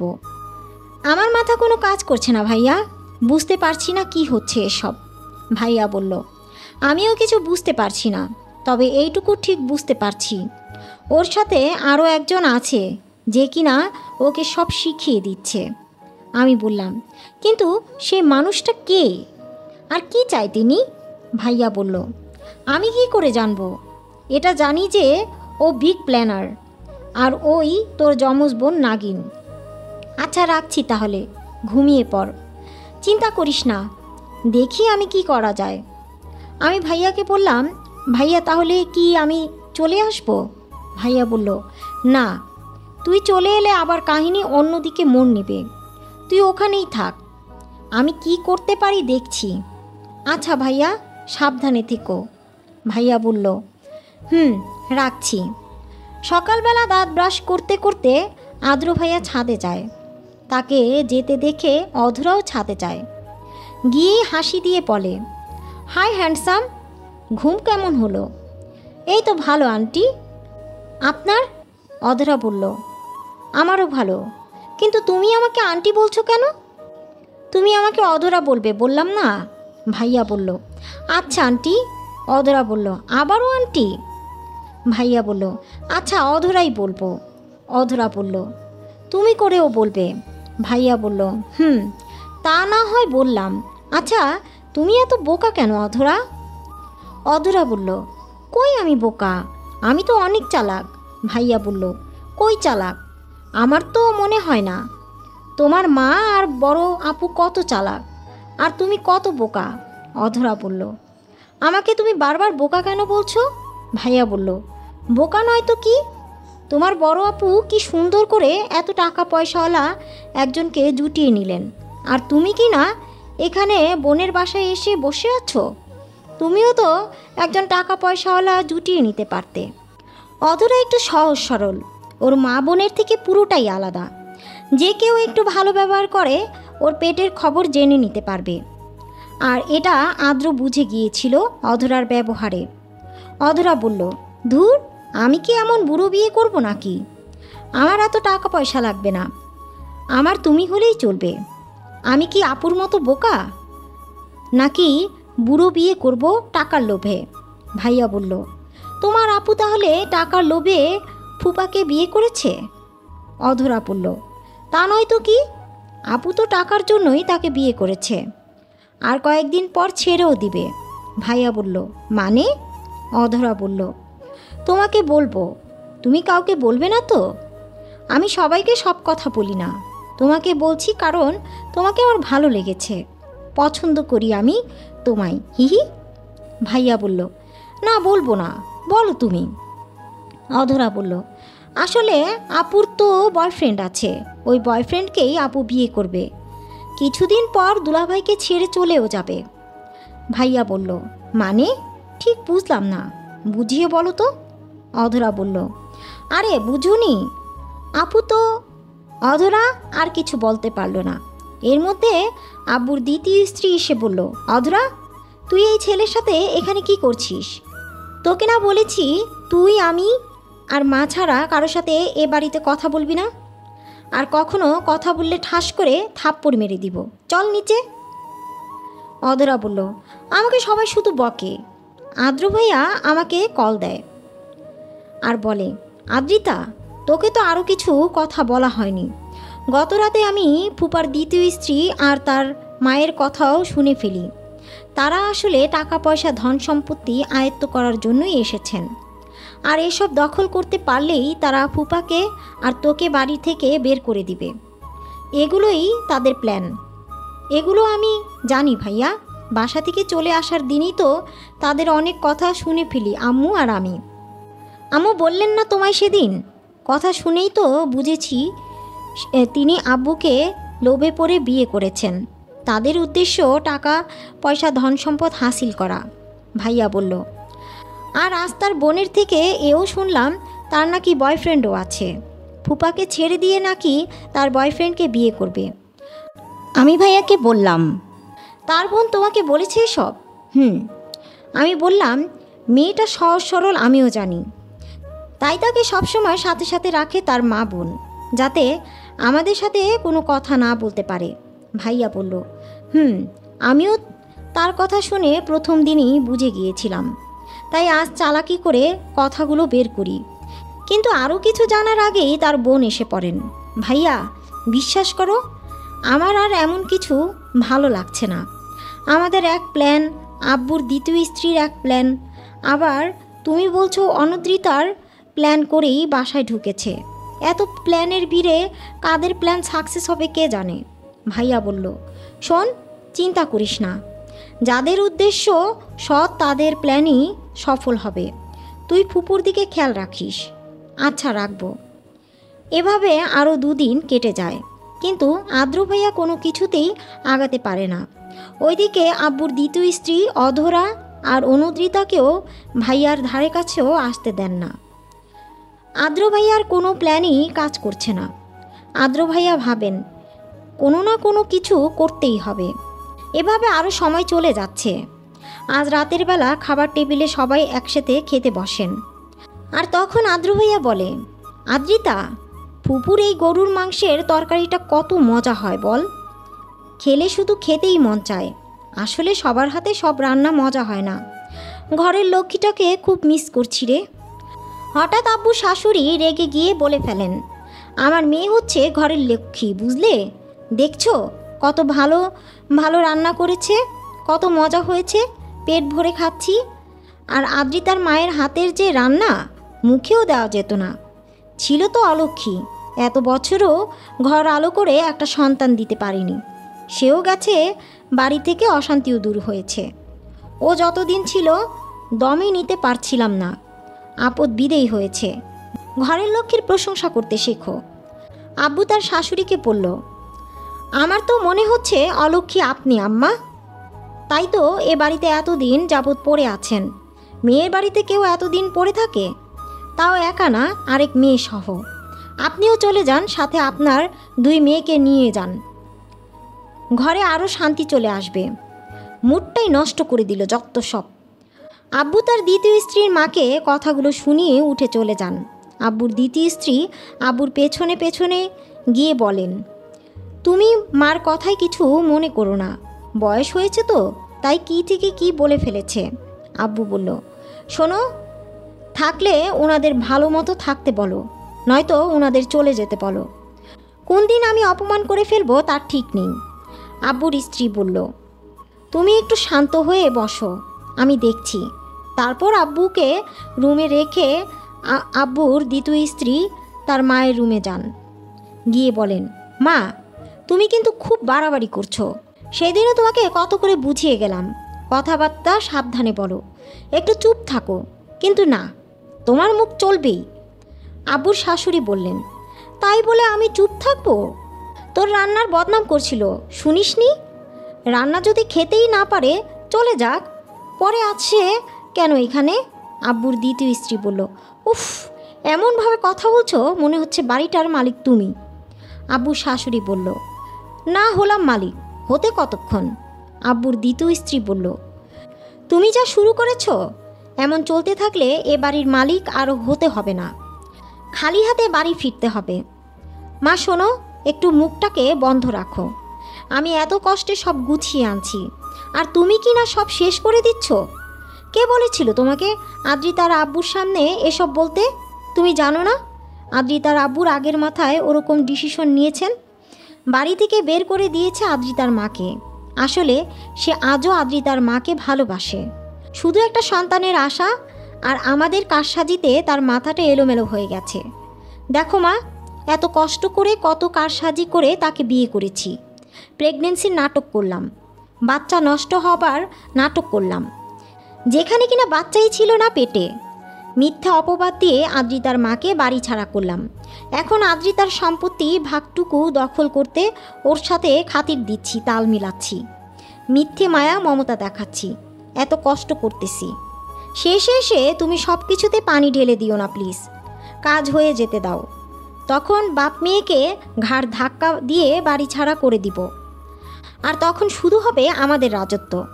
এ কয়টা দিন একটু চুপ থাকো, সহ্য করো। যে যা বলুক হজম করো। আব্বু শাশুড়ি বলল, আচ্ছা ঠিক আছে, আজ থেকে মুখে লাগাম দিলাম, তোর নামে যে যা বলুক কোনো উত্তর দেব না। উফ মা, রাগ করতে বলিনি, সিচুয়েশনটা বুঝতে বলেছি। আর তখনই হঠাৎ একটা ফুলদানির টপ ঠাস করে পড়ে ভেঙে যায়। কে ওখানে কে? আব্বুর দ্বিতীয় স্ত্রী আর তার মা দৌড়ে রুম থেকে বের হন। তাদের দরজার পাশেই একটা ফুলের টব রাখা ছিল। তারা ভয় পেয়ে যায় আর ভাবতে থাকে কে তাদের কথা শুনল, কিন্তু তারা কেউ কাউকে দেখতে পান না। তাই তার মা বললেন, বিড়াল এসেছিল বোধহয়। রাতে শোবার আগে আদ্র ভাইয়া আমাকে ফোন দেয় আর বলে, আদ্রিতা জানিস, ফুপানা ফুপুকে আজও ভালোবাসেন। তিনি আসলে সেদিন তাদের প্ররোচনায় পড়ে ফুপুকে আর তোকে বাসা থেকে বের করে দিয়েছেন। আমি বললাম, কিভাবে বুঝলে ভাইয়া? আব্বু আম্মুকে আজও ভালোবাসেন? ভাইয়া বলল, আরে আমি চালাকি করে ফুপুর রান্নার প্রশংসা করেছিলাম আর হালকা একটু ফুপার দ্বিতীয় স্ত্রীর গায়ে লাগিয়ে কথা বলেছিলাম। ভেবেছিলাম তিনি রেগে গিয়ে ফুপার সামনে কিছু বলে ফেলবেন ফুপুর বিপক্ষে, কিন্তু তিনি খুব চালাক। তিনি চুপ ছিলেন, রেগে গিয়েছিলেন তার মা। আর ফুপুর নামে দু একটা নেগেটিভ কথা বলায় ফুপা তো রেগে আগুন। একটু অপমানও করেছেন। অন্য কেউ হলে ফুপার কথা শুনে সেই মুহূর্তে বাড়ি ছেড়ে চলে যেত, বুঝলি? আমি তো চাচ্ছি কোনোভাবে তার মা আর বোন বাড়ি ছেড়ে বিদেয় হোক, তাহলে আর ফুপার দ্বিতীয় স্ত্রী একা একা প্ল্যান করে কুলোতে পারবেন না। ভাইয়া, সেটাই। অনুদ্রিতার কিছু জানতে পেরেছ? না রে, ও আমার সামনে আসে না। আমি বললাম, আচ্ছা দেখো তাহলে কি করবে। দিন কিন্তু বাড়ছে ভাইয়া। হ্যাঁ রে, আমি জানি। আচ্ছা রাখছি, তুই ঘুমিয়ে পড়। আচ্ছা ভাইয়া। আম্মু বলল, কিরে আদ্র কিছু করতে পারলো? চেষ্টা করছে আম্মু। জানো, আজ তোমার জন্য আব্বু তার দ্বিতীয় স্ত্রীর মাকে কথা শুনিয়েছেন, তোমাকে নিয়ে নেগেটিভ মন্তব্য করেছেন বলে। আম্মু বলল, কেন যে কথা শোনাতে গেল বয়স্ক মানুষটাকে? আম্মু এত ভালো হতে নেই, বুঝলে? ঘুমাও। আর কাল সকালে আমি একটু কলেজে যাব, দরকার আছে। সকাল হতেই আমি নাস্তা করে কলেজের উদ্দেশ্যে রওনা দিই। কলেজের কাজ সেরে যখনই গাড়িতে উঠব, ঠিক সেই মুহূর্তে কেউ একজন আমার হাত টেনে ধরে আর আমি আঁতকে উঠি। পেছন ফিরে তাকাতেই দেখি কল্প। কল্প আমার ভালোবাসার মানুষ, যার সাথে অল্প কিছুদিন আগেই আমি সব কিছু শেষ করে দিয়েছি। আমাদের ব্রেকআপ হয়ে গেছে। তাই আমি আমার হাতটা ঝাড়া দিয়ে ওর হাত থেকে ছাড়িয়ে নিয়ে গাড়িতে উঠে যাই। কল্প আমাকে বারবার ডাকতে থাকে, বলতে থাকে, দাঁড়াও আদ্রু, তোমার সাথে আমার কথা আছে। তুমি আমাকে ভুল বুঝছো, আমাকে একটা সুযোগ দাও প্লিজ। চলে আসি, কারণ আজকাল কিছু পুরুষ মানুষের উপর থেকে আমার বিশ্বাস উঠে গেছে। যেখানে আমার নিজের বাবা এত বছর সংসার করার পরও আমুকে মূল্য দিতে পারেনি, আমুকে ঠকিয়েছেন, সেখানে ও তো আমার অল্প কিছু দিনের প্রেমিক। ও কিভাবে আমাকে মূল্য দিবে? এরকম কিছু পুরুষ মানুষ শুধু পারে আমাদের মতো মেয়েদের কষ্ট দিতে। আমি ওকে সব কিছু থেকে ব্লক করে রেখেছি, তাই কোনোভাবেই ও আমার সাথে যোগাযোগ করতে পারছে না।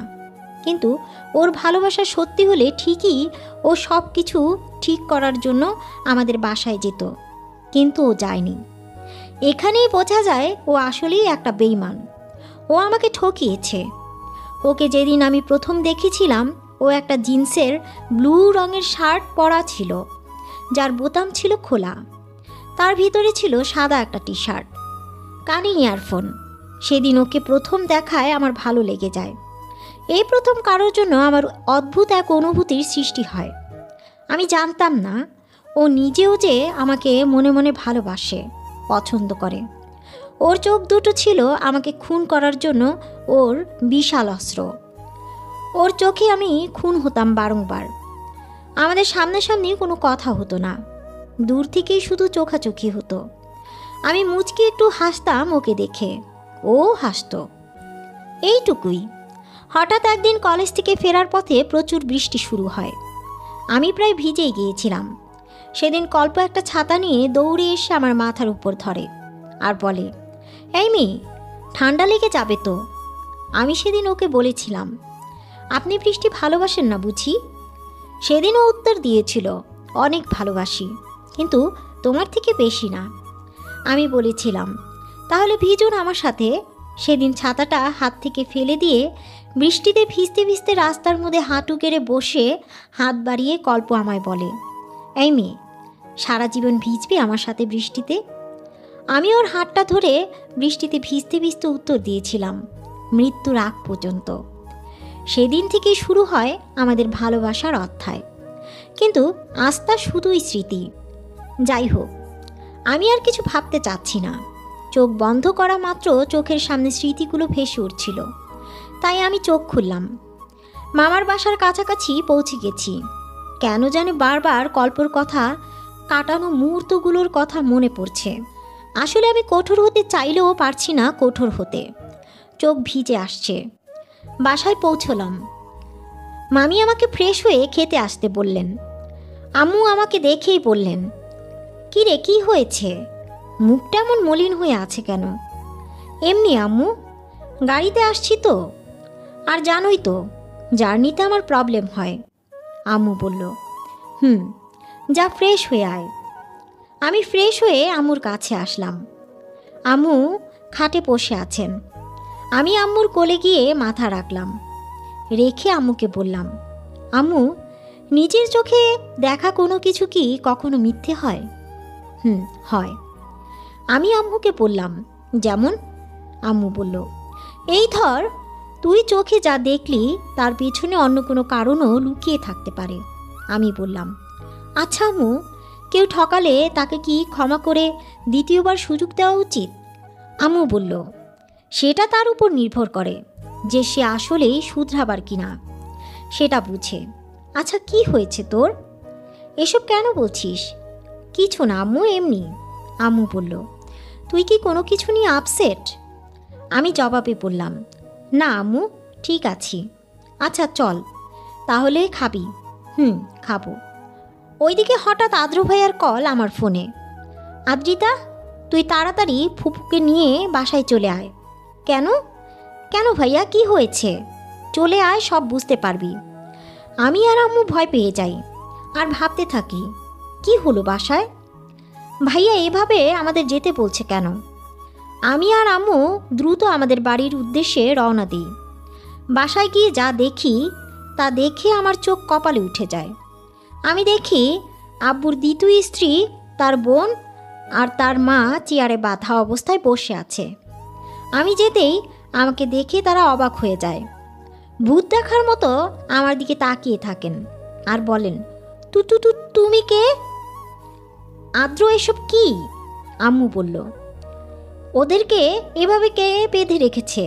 আব্বু বলল, ওদেরকে আদ্র আর আদ্রিতা বেঁধেছে। কিন্তু ও কে?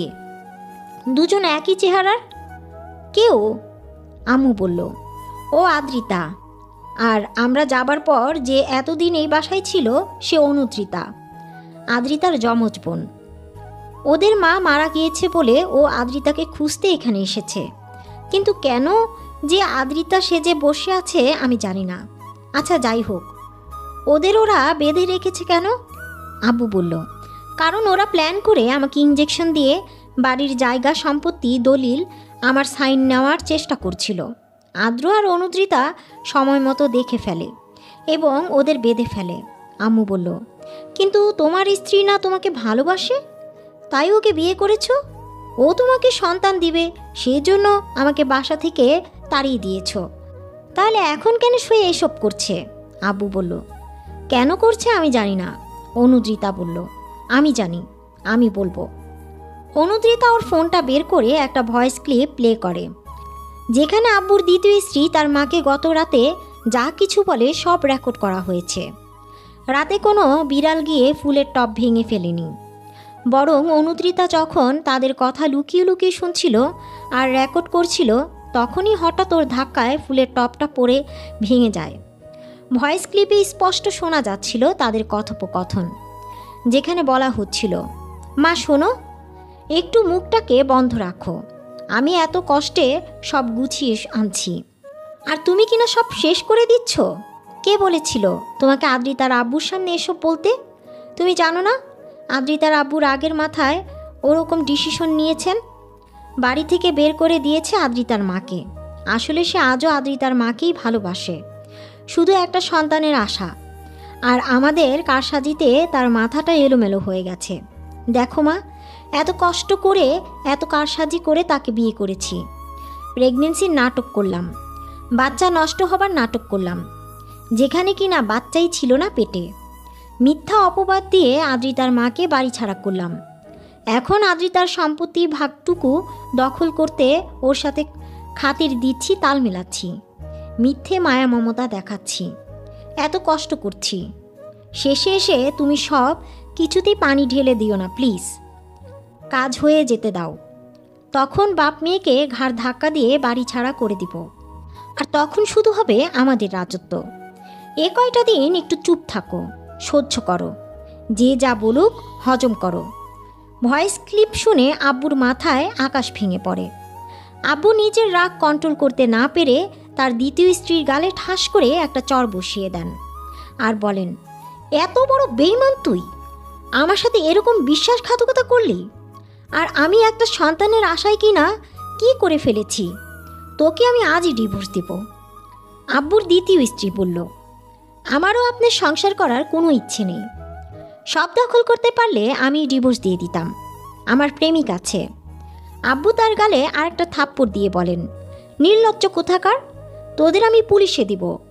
আম্মু বলল, বেঈমান তো ওরা না, তুমি, যে কিনা আমার ভালোবাসার কোনো মূল্য দাওনি। যেদিন আমাদের তাড়িয়ে দিলে সেদিন আমার আর আদ্রিতার কোনো কথাই তুমি শোনোনি, অথচ আমরা ওদের গোপন কথা শুনে ফেলেছিলাম বলেই ওরা নাটক সাজিয়েছিল, আর তুমি তাদের কথা বিশ্বাস করে আমাকে তাড়িয়ে দিয়েছিলে। বেলা শেষে আমার হাতটা ছেড়ে দিলে, অথচ আমি এটা জানার পরও তোমার হাত ছাড়িনি যে তুমি সন্তানের জন্মদানে অক্ষম। আব্বু বলল, মানে কি বলছো তুমি?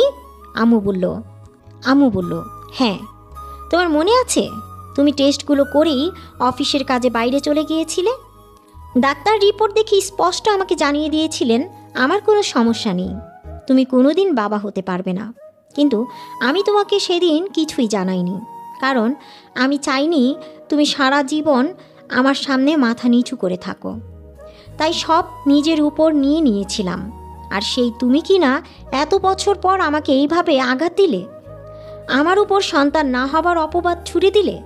আব্বু বলল, দেখো আমার ভুল হয়ে গেছে, আমি তোমাকে আজও ভালোবাসি, কিন্তু একটা সন্তানের নেশা আমাকে পাগল করে দিয়েছে। এই ডাইনি আমাদের অফিসেই ছোট একটা পোস্টে জব করত। দিন রাত আমাকে বলতো, নিজের সন্তান না হলে কোনো দাম নেই, এত জায়গা সম্পদ দিয়ে কি হবে যদি নিজের সন্তানই না থাকে। আমি আর রফিক ভাই একদিন কথা বলছিলাম, সেই দিনই ও দূর থেকে শুনে নিয়েছিল আদ্রিতা আমাদের পালিত সন্তান, আমার যে আর কোনো সন্তান নেই। সেই থেকে ও আমার দিনরাত মাথা খেত। আমি বললাম, আমি সবই বুঝি, কিন্তু এখন এই বয়সে কে আমাকে সন্তান দিবে, কে আমাকে বিয়ে করবে? সে আমাকে বলল সে আমাকে বিয়ে করবে, সন্তান দিবে। সেই সন্তানের লোভে আমি ওকে বিয়ে করি, তোমার সাথে এত খারাপ ব্যবহার করি, ওদের মিথ্যা সন্তানের নাটক বিশ্বাস করে তোমাকে বাসা থেকে বের করে দেই। আমাকে তুমি মাফ করে দাও আদ্রিতার মা। যেখানে আমিই ছিলাম অক্ষম, সেখানে তুমি আমাকে সেটা বুঝতে দাওনি, জানতে দাওনি আমি কষ্ট পাবো বলে, ছোট হব বলে। আর আমি কিনা তোমাকে কষ্ট দিলাম, ছোট করলাম। আমি জানি আমি ক্ষমার অযোগ্য, তারপরও যদি পারো আমাকে ক্ষমা করে দিও। আমার আর কিছু বলার নেই। আম্মু বললেন, কিছু ভুলের ক্ষমা এত সহজে হয় না আদ্রিতার বাবা, আমি তোমায় ক্ষমা করতে পারবো না। আদ্র ভাই বলল, ফুপু তোমাদের ঝামেলা পরে মিটমাট করো, এখন এই অনুদ্রিতাকে বাঁধতে হবে। ও নিজেও বিরাট এক প্ল্যান করে বাসায় এসেছে। এ কথা বলেই আদ্র ভাইয়া অনুদ্রিতার হাত টেনে ধরে। আরে আরে ছাড়ুন, লাগছে আমার। ভাইয়া বলল, আগে বলো তুমি কি প্ল্যান নিয়ে বাড়িতে এসেছ? আদ্রিতার জায়গা দখল করে এ বাড়ির মালিক হবার স্বপ্ন দেখছো না? অনুদ্রিতা বলল, ধুর, কী সব বলছেন আপনি? ভাইয়া বলল, কী সব বলছি না, আমি সেদিন তোমাদের কথা নিজ কানে শুনেছি। তুমি ফোনে বলেছিলে। আপনি কোনো চিন্তা করবেন না, আপনি যেইভাবে বলেছেন আমি ঠিক সেইভাবেই কাজ করছি। আমরা আমাদের উদ্দেশ্যে সফল হবই ইনশাল্লাহ। কি তোমাদের উদ্দেশ্য শুনি? আর তোমার বিগ প্ল্যানারটা কে? যে তোমাকে বুদ্ধি দেয়, যে তোমাকে প্ল্যান করে এ বাড়িতে পাঠিয়েছে, কে সে? হঠাৎ পিছন থেকে একজন বলে উঠল, আমি। আমরা সবাই কথা শুনে ঘুরে তাকাই। আমার তো মনে হচ্ছিল আমি এই মুহূর্তে অজ্ঞান হয়ে যাব। আমার ঠোঁট থেকে আস্তে করে জাস্ট একটা শব্দ বের হলো, কল্প। আমি কিছু কথা তাকে শোনানোর আগেই সে বলল, যার কথা আপনি অনুদ্রিতার কাছে জানতে চাচ্ছেন, কে সেই ব্যক্তি, সেই ব্যক্তিটা আমি। আদ্র ভাইয়া জিজ্ঞেস করল, কে আপনি? আমি কল্প। ভাইয়া বলল, অনুদ্রিতার বয়ফ্রেন্ড নাকি? দুজন প্ল্যান করে বাড়ি দখল করতে চেয়েছিলেন নাকি? জি না, আমি আদ্রিতার। কি? কল্প আমার দিকে তাকিয়ে বলল, কিছু না। আমাদের উদ্দেশ্য ছিল আপনি যাদের বেঁধে রেখেছেন তাদের হাত থেকে এই বাড়িটাকে বাঁচানো আর সুখের সংসারটাকে জোড়া লাগানো। আর তাই আমি অনুদ্রিতাকে সেই মোতাবেক এই বাসায় পাঠাই আর সেই অনুযায়ী কাজ করতে বলি। অনুদ্রিতা বলল, হ্যাঁ, কল্প ভাইয়াই আমাকে সব শিখিয়ে পাঠিয়েছে এ বাসায়। আমি যখন আমার বোন আদ্রিতাকে খুঁজতে এই বাসায় ঢুকবো, ঠিক সেই মুহূর্তে ভাইয়া এসে আমার হাত টেনে ধরে আর বলে, আদ্রিতা প্লিজ, ভুল বুঝো না আমায়। আমি আর কোনো দিন কোনো মেয়ের সাথে কথা বলবো না, কোনো মেয়েকে হেল্প করব না, কোনো মেয়ের দিকে ফিরেও তাকাবো না। তাছাড়া আমি মেয়েটাকে জাস্ট হেল্প করেছিলাম। তুমি আমাকে ভুল বুঝছো। আর কতদিন এভাবে দূরে থাকবে, ব্লক করে রাখবে সব কিছু থেকে? মেয়েটা আমার কিচ্ছু না, কিচ্ছু হয় না আমার। মেয়েটা আমার বন্ধুকে ভালোবাসে আর আমার বন্ধু তাকে ইগনোর করছে। তাই আমি মেয়েটার অনুরোধে মেয়েটার সাথে প্রেমের অভিনয় করি, যাতে আমার বন্ধু থেকে জেলাস ফিল করে আর তার কাছে ফিরে যায়। সেদিন রেস্টুরেন্টে তুমি শুধু আমাকে আর ওই মেয়েকে দেখেছো। আমি মেয়েটার হাত ধরে বসেছিলাম, তা তুমি দেখেছো, কিন্তু একটু দূরে আমার বন্ধুও ছিল, তা তুমি দেখোনি। তুমি চলে আসার পর ওদের আমি মিলিয়ে দিই।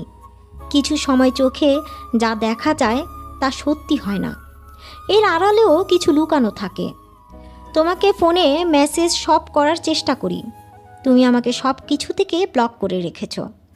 আর আমি তোমার বাসায়ও আসতে চেয়েছিলাম তোমার ভুল ভাঙাতে, কিন্তু আসতে পারিনি, কারণ হঠাৎ খবর আসে গ্রামে আমার চাচা মারা গেছে। তাই মাকে নিয়ে আমার তখনই গ্রামে চলে যেতে হয়। আজ ফিরেই তোমার কাছে এসেছি, প্লিজ ভুল বুঝো না আমায়। আমি তোমাকে ভালোবাসি আদ্রু। ওই মেয়ে আর মেয়ের বয়ফ্রেন্ডের সাথে আমিই তোমায় কথা বলিয়ে দেব, পাক্কা প্রমিস। আর রাগ করে থেকো না প্লিজ। ওদের মিল করিয়ে দিয়েই আমি যদি কোনো ভুল করে থাকি ক্ষমা করে দাও। আমি তোমাকে ছাড়া থাকতে পারবো না। আমি বুঝতে পেরেছি তোমার আব্বুর দ্বিতীয় বিয়ের পর তোমার মনে ভয় ঢুকে গেছে, অবিশ্বাস ঢুকে গেছে, কিন্তু বিশ্বাস করো, আমি তোমায় কোনো দিন ঠকাবো না। ভাইয়া এক নিঃশ্বাসে একটার পর একটা বাক্য বলে যাচ্ছিল, আমাকে কিছু বলার সুযোগও দিচ্ছিল না। ভাইয়ার উদ্দেশ্য ছিল যেভাবেই হোক আদ্রিতার ভুল ভাঙাতে হবে। ভাইয়ার কথা শুনে আমি বুঝলাম ভাইয়া আদ্রিতাকে ভেবে আমাকে এসব বলছে, কারণ আদ্রিতা আর আমি দেখতে একই রকম। তখন ভাইয়াকে আমি বললাম, ভাইয়া আমি আদ্রিতা নই, অনুদ্রিতা। ভাইয়া তো কোনোভাবেই আমার কথা বিশ্বাস করবে না। পরে আমি তাকে আমাদের সব কথা খুলে বলি, তারপর তিনি আমার গালের তিলটার জন্য বিশ্বাস করেন আমি আসলেই অনুদ্রিতা, কারণ আদ্রিতার গালে কোনো তিল নেই। তখনই ভাইয়ার ফোনে একটা কল আসে, আমি জানি না কে, কিন্তু সে ফোন করে বলে আদ্রিতা আর আদ্রিতার মাকে ওর বাবা বাসা থেকে বের করে দিয়েছে। কল্প বলল, হ্যাঁ। তখন অর্পা আমাকে ফোন করেছিল, আদ্রিতার বেস্ট ফ্রেন্ড। হ্যাঁ, আমার বেস্ট ফ্রেন্ড অর্পা, ওকেই আমি সব মেসেজ করে জানিয়েছিলাম গ্রামে আমাদের খুঁজতে যাবার সময়। আর এও বলেছিলাম তোমাদের খুঁজে তারপর মামার বাসায় যাব আমরা। তাছাড়া ওর সাথে আমি আমার সব কিছুই শেয়ার করি। ও আমার সব কিছুই জানে। কল্প বলল, হ্যাঁ। তারপর অর্পা আমাকে সব কিছু বিস্তারিত জানায়। তোমার সৎ মায়ের ব্যাপারেও সব কিছু বলে, আর বলে তাদের ষড়যন্ত্রের কথা। তাই আমি অনুচিতাকে প্ল্যান করে তুমি সেজে বাসায় ভেতরে প্রবেশ করতে বলি, আর শিখিয়ে দিই কিভাবে কি করতে হবে, যাতে অনুদ্রিতা তাদের অন্তরে ঢুকে সব কিছু জেনে নিতে পারে। কলে কৌশলে লুকিয়ে যেভাবেই হোক তাদের উদ্দেশ্যের প্রমাণ জোগাড় করে তোমার আব্বুকে জানাতে পারে। তাছাড়া আমি তোমার আর আম্মুর খবরও নিচ্ছিলাম, সব অর্পার কাছ থেকে। অর্পাকে আমি বলেছিলামও কী কারণে তুমি আমাকে ভুল বুঝে দূরে সরিয়ে রেখেছ, আর ওকে এই বলেছিলাম ও যেন তোমাকে কিছু না জানায়, কারণ তুমি আমার মুখ থেকে না শুনলে কখনোই বিশ্বাস করবে না। তোমাকে তো আমি চিনি, তাই ভাবলাম এদিকটার একটা সুরাহা হোক, তারপর তোমার সামনে গিয়ে দাঁড়াবো। সামনাসামনি না বললে তোমার ভুল ভাঙবে না। অনুচিতা বলল, হ্যাঁ, কল্প ভাইয়াই আমাকে বলে আমি যেন তোমার সৎ মায়ের অন্তরে ঢুকে যাই, তার সাথে খাতির দিই, আর এমন ভাব করি যেন আমি তোমার আম্মুকে রাস্তায় একা ফেলে চলে এসেছি। কারণ তাকে ছাড়তে পারবো আমি, কিন্তু এই আরাম আয়েস না, এই বাড়ি আর সম্পত্তি না। যেদিন আমি বাসার গেটে ঢুকলাম সেই দিন তোমার আব্বুর এই দ্বিতীয় স্ত্রী, মানে আমি যাকে এখন আম্মু ডাকছি, প্ল্যান মোতাবেক খাতির দিয়ে, তিনি তো আমাকে পেয়ে খুশিতে বলতে লাগলেন, তুমি এসেছো মামুনি?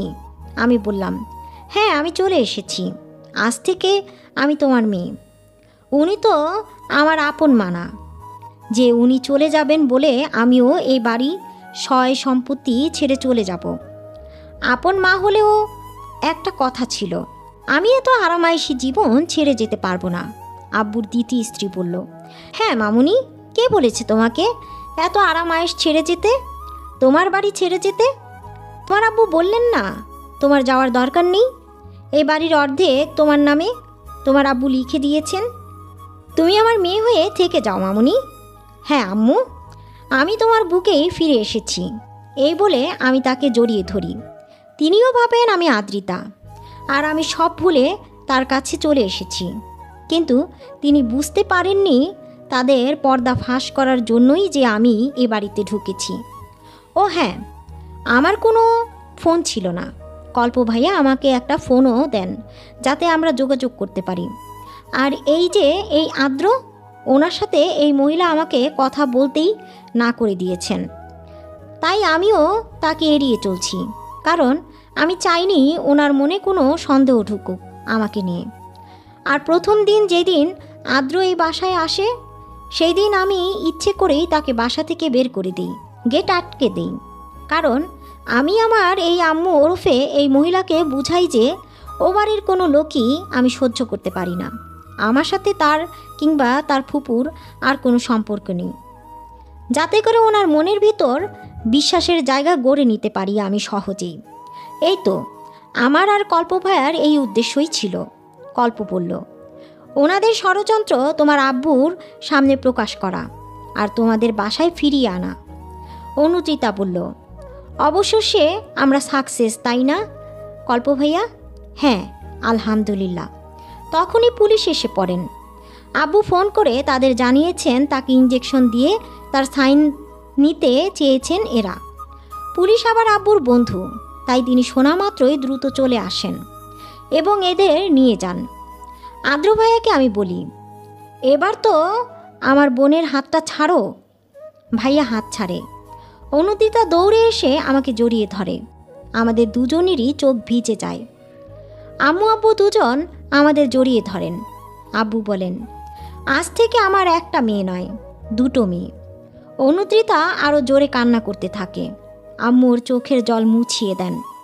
আব্বু আম্মুর দিকে তাকাতেই আম্মু দূরে সরে যান।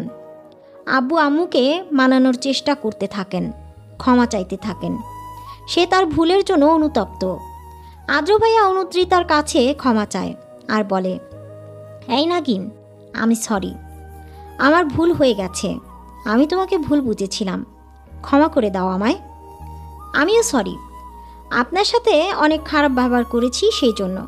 ভাইয়া বলল, ক্ষমা করতে পারি একটা শর্তে। কি শর্ত? ভাইয়া বলল, আমাকে সারা জীবন নাগিন বলে ডাকার অধিকার দিতে হবে। আর আমি যখন অফিস থেকে ফিরব দ্রুত গেট খুলে দিতে হবে। ঠুসঠাস মুখের উপর গেট লাগিয়ে দিতে পারবেন না কখনো। অনুদ্রিতা বলল, ঠিক আছে, কিন্তু রাতে যদি বাসায় দেরি করে ফেরেন তাহলে গেট বন্ধই থাকবে, মনে থাকে যেন। ভাইয়া বলল, আচ্ছা আমি রাজি, তাহলে আমিও রাজি। ওইদিকে হঠাৎ বৃষ্টি শুরু হয়। আমি দৌড়ে ছাদে চলে যাই। বৃষ্টিতে ভিজতে থাকি। কল্প আমার পিছু পিছু ছাদে চলে আসে। একাই বৃষ্টিতে ভিজতে থাকি। আমি ওর কাছে গিয়ে বলি, একা একাই ভিজবে? আমাকে সাথে নেবে না? আমার সাথে ভিজবে না? কল্প আমাকে জড়িয়ে ধরে আর বলে, আমি আমৃত্যু তোমার সাথে ভিজতে চাই, আমৃত্যু ভালোবাসি। আমি কল্পের বুকে মুখ লুকিয়ে বলি, বেলা শেষে আমি তোমাকেই চাই, শুধু তোমাকে ভালোবাসি। কাহিনীটি এখানেই সমাপ্ত হলো। কাহিনীর নাম বেলা শেষে। কাহিনীটি কেমন লাগলো অবশ্যই কমেন্ট করে জানাবেন। আর যারা এখনও চ্যানেলটি সাবস্ক্রাইব করেননি তারা এখনই চ্যানেলটি সাবস্ক্রাইব করে পাশে থাকা বেল আইকনটি বাজিয়ে দিন। আমি এস প্রত্যাশা আজকের মতো এখানেই বিদায় নিচ্ছি। ভালো থাকবেন, সুস্থ থাকবেন। ফিরবো নতুন কোনো কাহিনী নিয়ে।